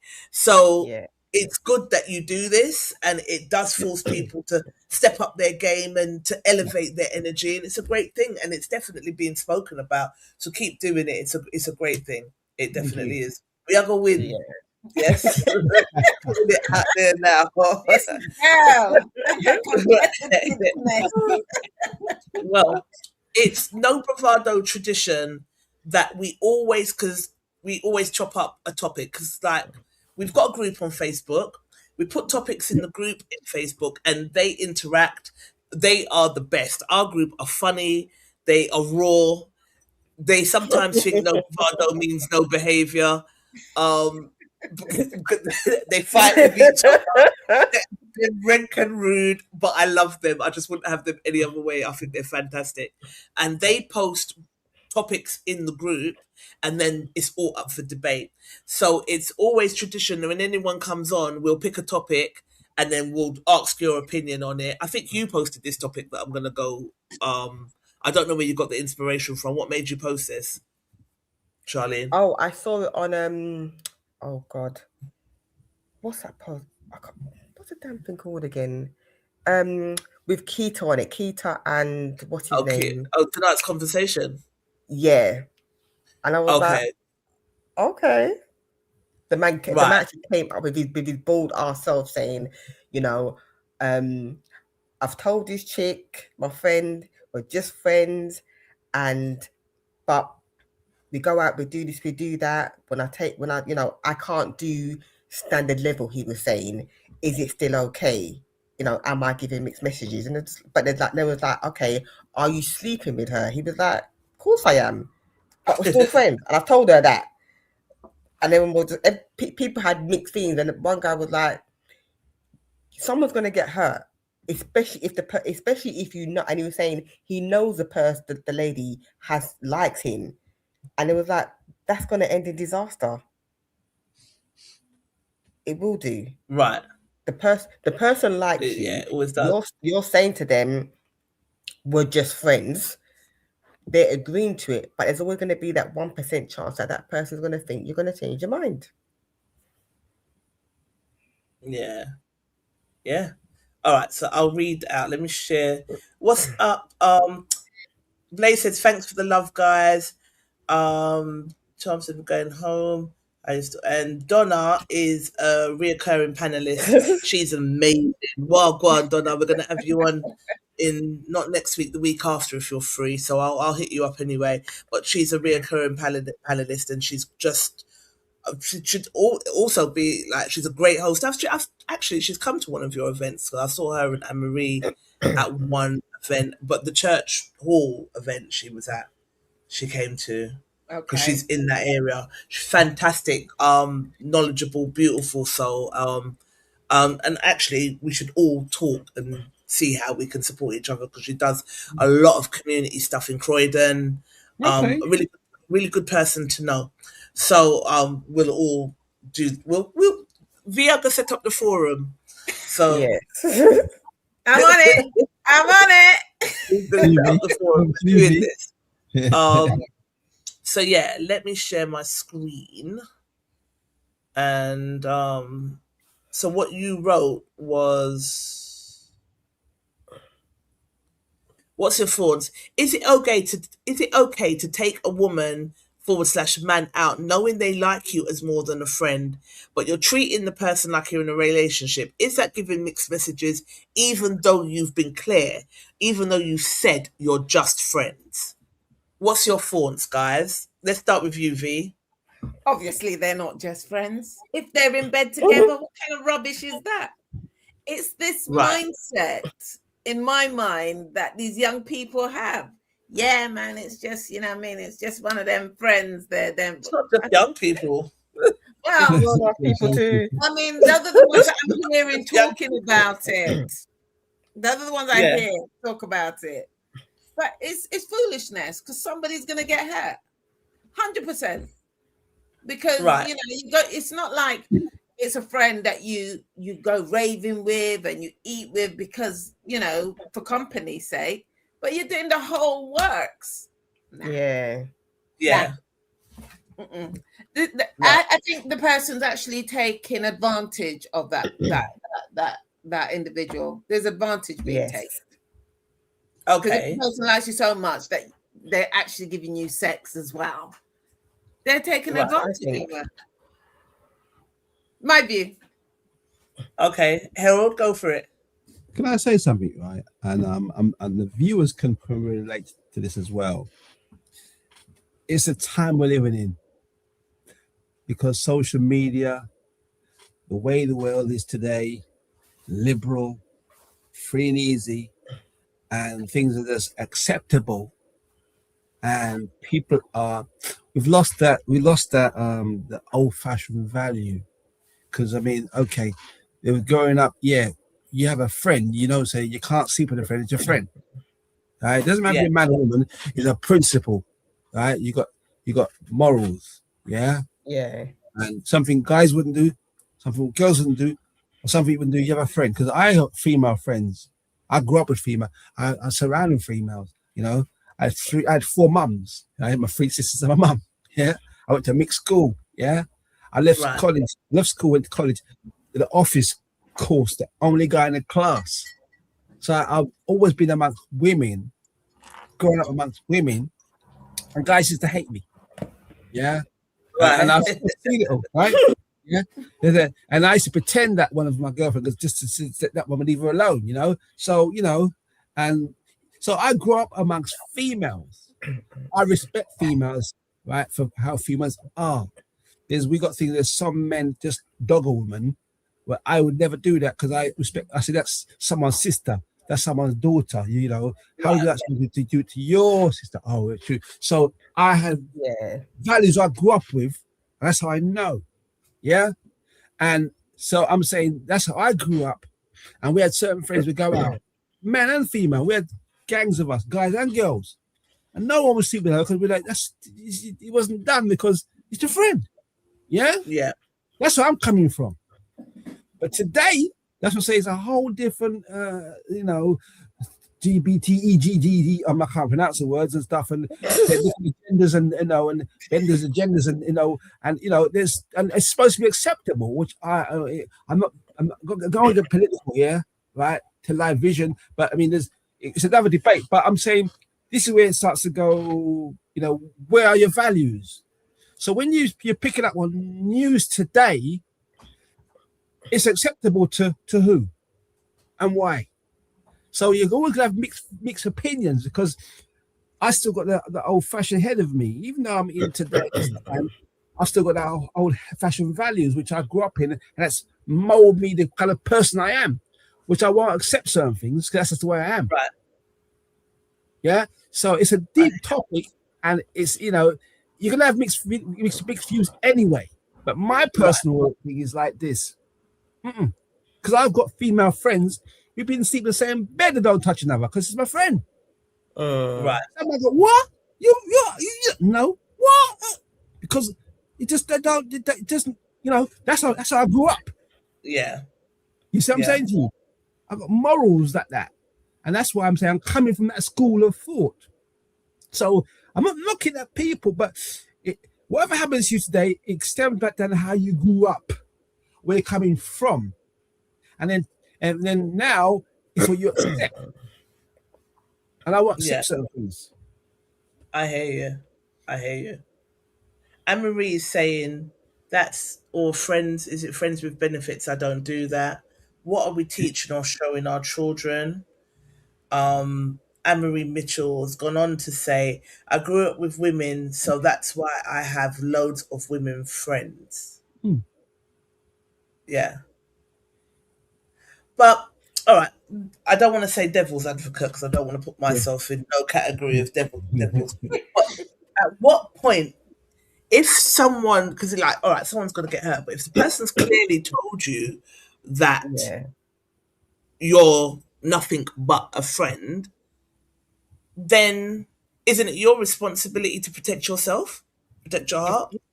It is your Why is it? It's not the person's fault, because the person has made it abundantly clear before they've got into the situation, this is what it is. Are you okay with it? If you have then said, okay, cool, and you've caught feelings, the ownership is on you, not on the person. I wouldn't say it's you're to blame, but at the same time, as V said, it's a case of you're indirectly using the person. You know the person likes you. Why would you go there with somebody who likes you? It doesn't make any sense. You're manipulating the situation. That person is going to be okay with getting a piece of you, and there's nothing they can say to you. Something, well, actually, no, I told you this is what it is, and that's where the unfair part comes into it. You know, that's what doesn't sit right in me in this day and age. If you're not interested in the person in that way, leave them alone. Stop getting pieces of them like it's a layaway and using them because you're messing with somebody's mind, and it's mentally and emotionally you're messing with them. It's not nice. And if you have sisters or nieces and nephews or nieces, how would you like it if that was somebody messing with your daughter at that? It's not good. The person likes you, has feelings for you. You're setting your terms and conditions, but those terms that person's going to agree because they're hoping. There's a hope. Okay, he wants to have something in me, but we're only friends. It's not going to end nicely. But I'll ask the question again: whose responsibility is that? Hers or his? It's her responsibility. It is, and I stand on both sides. It is definitely her responsibility. She has to take responsibility for what she gets involved with and understand. It's not a relationship. It's a friend. If you have sex, if you're intimate with that person, it's because you want to. If you catch feelings, you have to deal with them and deal with them accordingly, and don't go to him because he's well within his right to say to you, we're just friends. You haven't got a leg to stand on. Just don't get into it. If that's the case, just don't. Then nobody gets hurt. Blaze is saying this has been going on for years. Many people have siblings outside of their marriage, or their parents. This is misleading, even if you have been told. Yeah. I mean, what's this? But now I'm making loads of men friends, no benefit, male friends, no benefits. I get on with men better. I tend not to get into relationships with people that don't want a relationship because I don't want to be told, but you knew from the beginning, so I don't do it. I protect my heart. Do you know what I mean? Or I don't want to get into relationships with people's man, and then they say, but you knew that I had my woman from the beginning. So that I don't want to be told that. Look how competitive I am with smiley face, let alone I come to you. I don't want to lose. I want to win every single smiley face. Let alone to be told, well, you know I had my woman from the beginning, or no, you knew we were just friends. So I think it's the responsibility of us to protect us, because there's always going to be someone that wants to manipulate you. But some people are stronger than others, aren't they? But remember, if they got no skin in the game, don't get in the game. It's your responsibility at the end of the day, but then you know that a person, you know what they say? Duppy know who to frighten. Frighten, yeah. Those people know that they get away with it. Yeah, but people always say, see, remember one thing as well. It's easy to say something, but feelings coming, people change.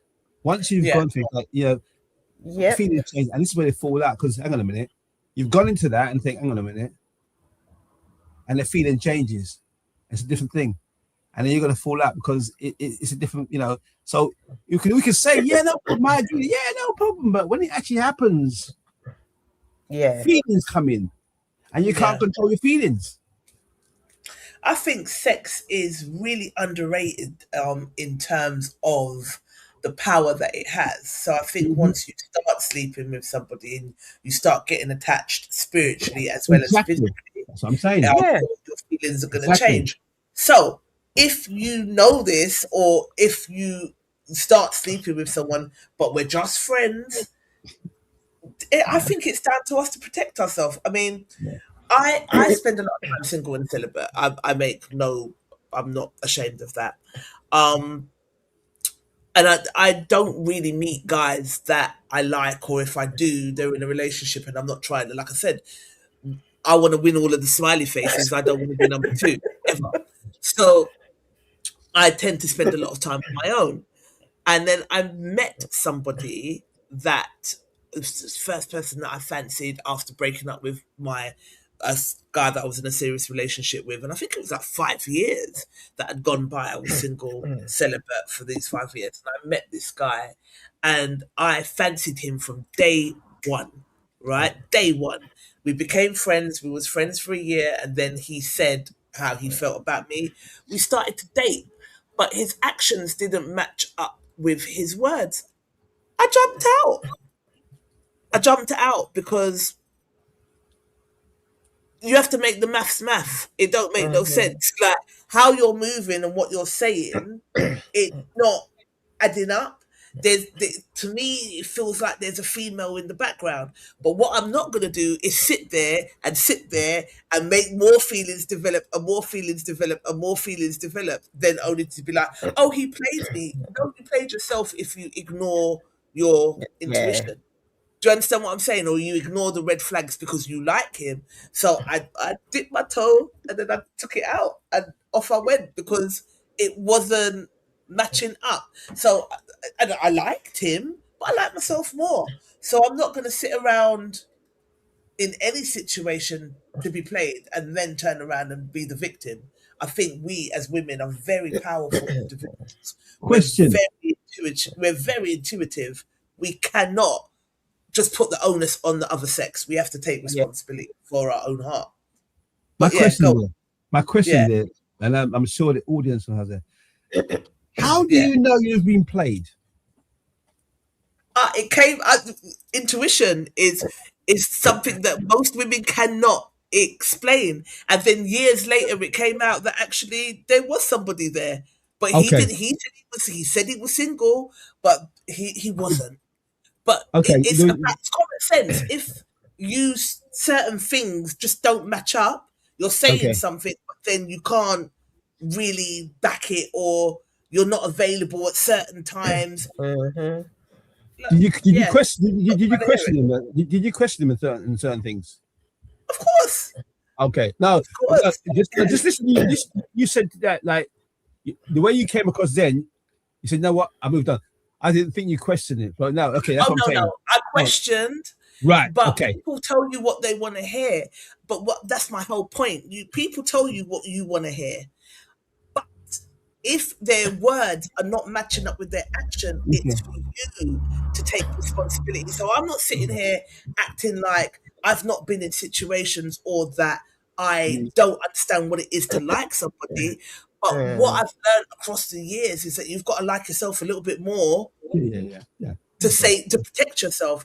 I can't sit in this and then be a victim later when you ignored red flags. You've got to take accountability. So I guess that's what I'm trying to say. So going back to the debate, if a person I like, and because I think the best relationships start off as friendships. Correct. Do you understand what I'm saying? Correct. But then if we are friends and we're kind of dating and we're acting like we're in a relationship, and then that inevitable conversation comes up of where is this going, and he says we're just friends and that's what it's gonna be, then as Charlene said, you can't have my pum pum on layaway. That's not happening. No, but it's true though, because I had exactly the same. I had a similar situation. Someone know for X amount of years. Okay, during lockdown, you start off the whole talking, etc., etc. We're communicating and blah blah blah, and then That's right, Emery. what you were doing, you're not doing anymore. I clock it. I'm asking you. I've stepped back. You've asked me if there's anything wrong. I've expressed how I feel. Then you're getting vexed at me because I stepped back. Why? I'm not out here for me to be your sperm bank. I'm not. Yeah, I'm just not. So don't get mad at me. Yeah, don't get mad at me because I'm noticing what you're doing. If I wanted a sleeping partner, purely that, I would have said that to you. That's not what I've told you. That's not what we've talked about. You are displaying behavior that doesn't sit right with me. And with me, when I see certain things, I ain't saying nothing. I'll just clock it up. And when you realize my behavior is matching your behavior, and now you don't like how I'm treating you the way how you're acting towards me, yeah, you come and ask me the question, and I'll tell you. And let's see who gets vexed with me. Because I'm not going to get vexed. I'm just showing you that I'm somebody's child. I have morals and principles, and I have respect for myself.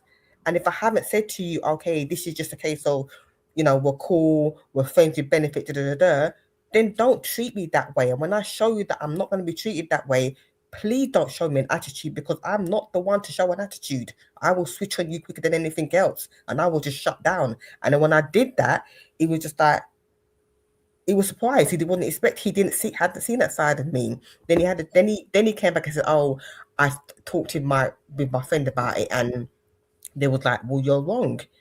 And they explained to him why they thought it was wrong. I was just like, yeah. And the friend said, she's right. You can't. Certain women you can do certain things with, and there's certain women you can't do certain things with. Did she cuss you? No. Did she ring off your phone and send you some mad texts? No. All she did was she stepped away. She stopped communicating with me too tough, and that was it. And then when I asked her, she was just like, she told me, he said, well, good on her. You can't do the women that you can't get away with shit like that with, and that's one of them. I hear you.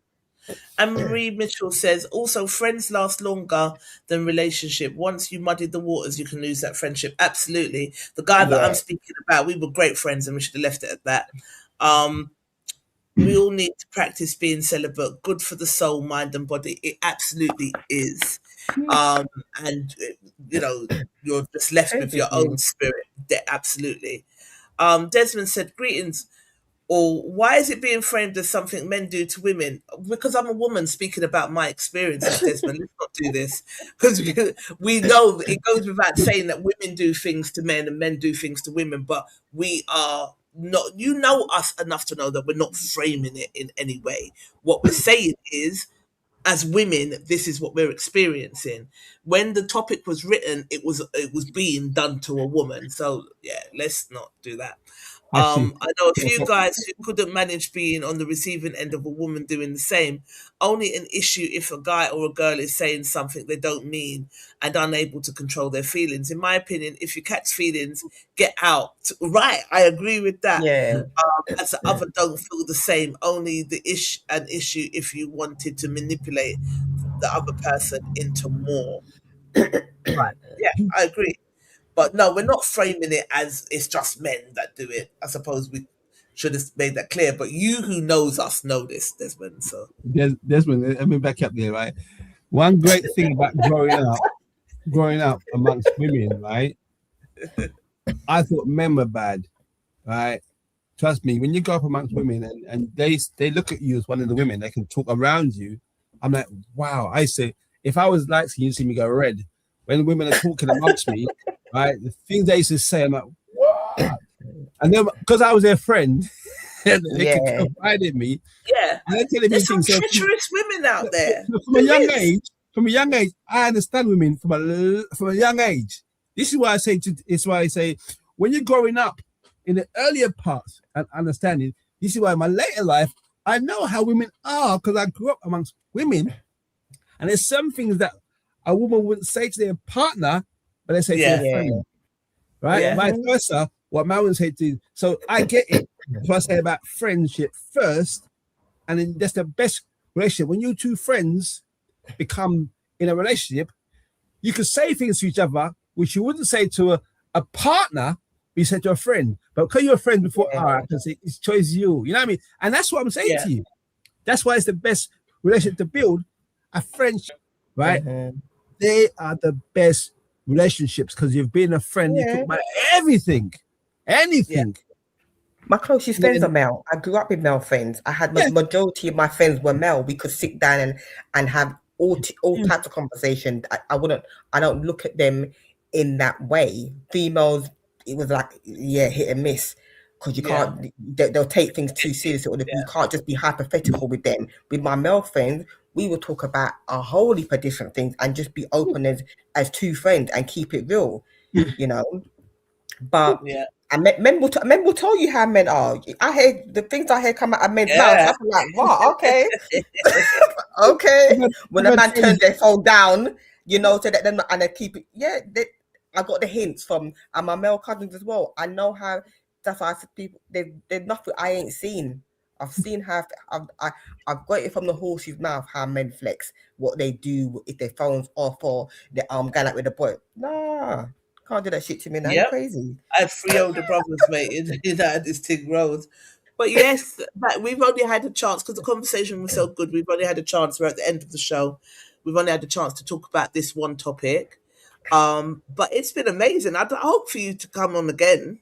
Yes. I'd love to. Would you come on again, Vee? Yeah. Would love to. You know, I say something right. I mean, what you were saying, I missed this because apparently I did this when lockdown happened. So we started the Zoom call we used to have, and it lasted for 3 years, and we made some great friends from Zoom. And it's really funny when we met face to face, like, you meet someone for the first time, 2 years on Zoom, like, wow, is that you? You know, and the topics and the conversations, it's so great. That's why I say this is great. You know, lovely to be on a nice platform. We can talk about good topics, a good you have a good relationship, and you know we need more and more of this. And something I must say to everybody: when you're doing something like this, always bring a young person on there. You know why? Because there's the next generation. If we're talking about topics, they need to hear it because they're not going to hear it from them. They're going to hear different things outside there. So there's some things we need to engage them in here, right? And that's what I'm saying. We're talking about legacy planning, generational wealth. There's certain things that we need to be teaching our youngsters as well. They need to be sitting there, hear us talking, and go, wow. Can they hear it from the horse's mouth? Yeah. But out there, social media, different thing. A different thing altogether. So tell us once again where they can find you. What's your social media handles? And tell us once again about your wonderful event that's coming up next week, Saturday, before we sign off. So next week, Saturday, 18th of July, at the Phoenix Community Centre in Crystal Palace, which is Gypsy Hill, SE 193AF. It's right next door to Sainsbury's on the High Street, Westow Street. Nearest station is actually Crystal Palace or Gypsy Hill. And it's a great venue. It's free to come in for the family. Come enjoy yourself, eat food, drink, party, have fun, listen to music, network, socialize, sample, buy stuff. Because if you're going to go to the shops, you're going to bring money in it. So come with money, walk with money, and work with cash as well, because cash is king. Yeah? Yes. Yeah. Don't come and say, oh, you got any flyers? You don't come and collect flyers. Come and spend your money. Yeah, with your people. You don't go and spend and say, any flyers? No. So I've seen too many times. What you got there? Come on, let's elevate ourselves. We come and spend with our own. And so we should do. It should be natural. Yeah? Yeah, like it is for every other community. Come in there. You got any flyers? What are flyers for? The products there. You know what I mean? So come in, enjoy yourselves, share and spread the love. let other people know. When you come there, you're going to be, wow, I wish I told so-and-so. I wish I told so-and-so. Tell them now. Because the place should be heaving. As you said, you mentioned the Asian community, then it's packed. Why isn't ours packed? We not enough people. Oh, see how it goes. Let's see how it goes. What? There's two things I realize. If it's a dance hall, it's rammed. If it's money for education and the business, see how it go. No, come and support us. Yeah, let's elevate ourselves, work together, pull together. Yeah, absolutely. That's the event next week, and then come and just say, come and you're gonna get some great things. We've got so much happening. Yeah, life-changing things. People we've had some life-changing experiences with people with different kinds of sicknesses and illnesses. We've got all the products for that as well. We can't call certain names because they want to shut us down because we're curing people and saving lives as we speak. Yes, because we can. Yeah, and as I say, this platform is what we need. Come and celebrate. Let's have fun in the process. It's been amazing having you guys on. Great conversationalist, and I definitely would want to have you back on again. Before we go, Anne-Marie said, just always look out for red flags. Our guys tell us more than we know. Yeah, I agree. And Blaze has said exactly. So I think she's saying exactly to everything that you've just said. So yeah, amazing show. Well done, guys. And I won't see you on Saturday, but my mum and my sister will be there. They have to win these smiley faces now. Well, I know they're going to work hard. I know they're going to do the business. One Love, One Stop Marketplace Village. That's our Instagram page. And if you, because I know I've sent the message out to people who know me, I don't mind share my number if I'm allowed to. Just you can phone me or whatever. Share it if you want to share it. 07506 874 205. Any problems, call 999. Have you still got vendor spaces left, or are you sold out? You know something, right? We had a vendor who, because that's what I like about friends. I'll put them on tomorrow. So I got one space left. And just before you came on the call, someone's been ringing me, but I'm saying I want that particular vendor. And I'll tell you up front, someone does shea butter. So if someone got shea butter, you want someone who does shea butter? Yes. Okay. We got put it out tomorrow in our networks as well. My 3 shea butter people can't do it, so I'm very particular, but pedantic. So yeah, we got one left. Yeah, I'll put it out in our networks and see who pops up. They get early bird as well. Look at that, eh? Early bird. You still get early bird. No, I love you guys. Amazing, yeah. Thank you so much from the bottom of my heart for coming on. I wish you nothing but success and joy and abundance and growth. And I'm going to be part of that journey. We're going to support you wherever we can. So, yeah. Thanks for coming on. Thank you for having us on. It's been amazing. Yeah, it has been. It's been a great session. And I hope your listeners enjoyed it as well. Thank you for listening. Yeah, reach out. I think they have. They've stayed. We still got like our vendors. Well, I'm saying vendors. We still got viewers, even up to the last where the credits are rolling, which I love. So, and yeah, with that said, thank you, No Bravado Massive, for always showing up, for contributing. I say it every week. Without you, there's no show. You're hilarious. You're funny. We didn't even get to read what they said, to be fair. I know. Yeah, but we'll go back to that. But you're hilarious. You're funny. You keep the group ticking, and we love you for it. So thank you. And until next week, yeah. See you guys again soon. We'll see you soon. Good night, everybody. Thank you. Thanks, guys. Good night. Good night.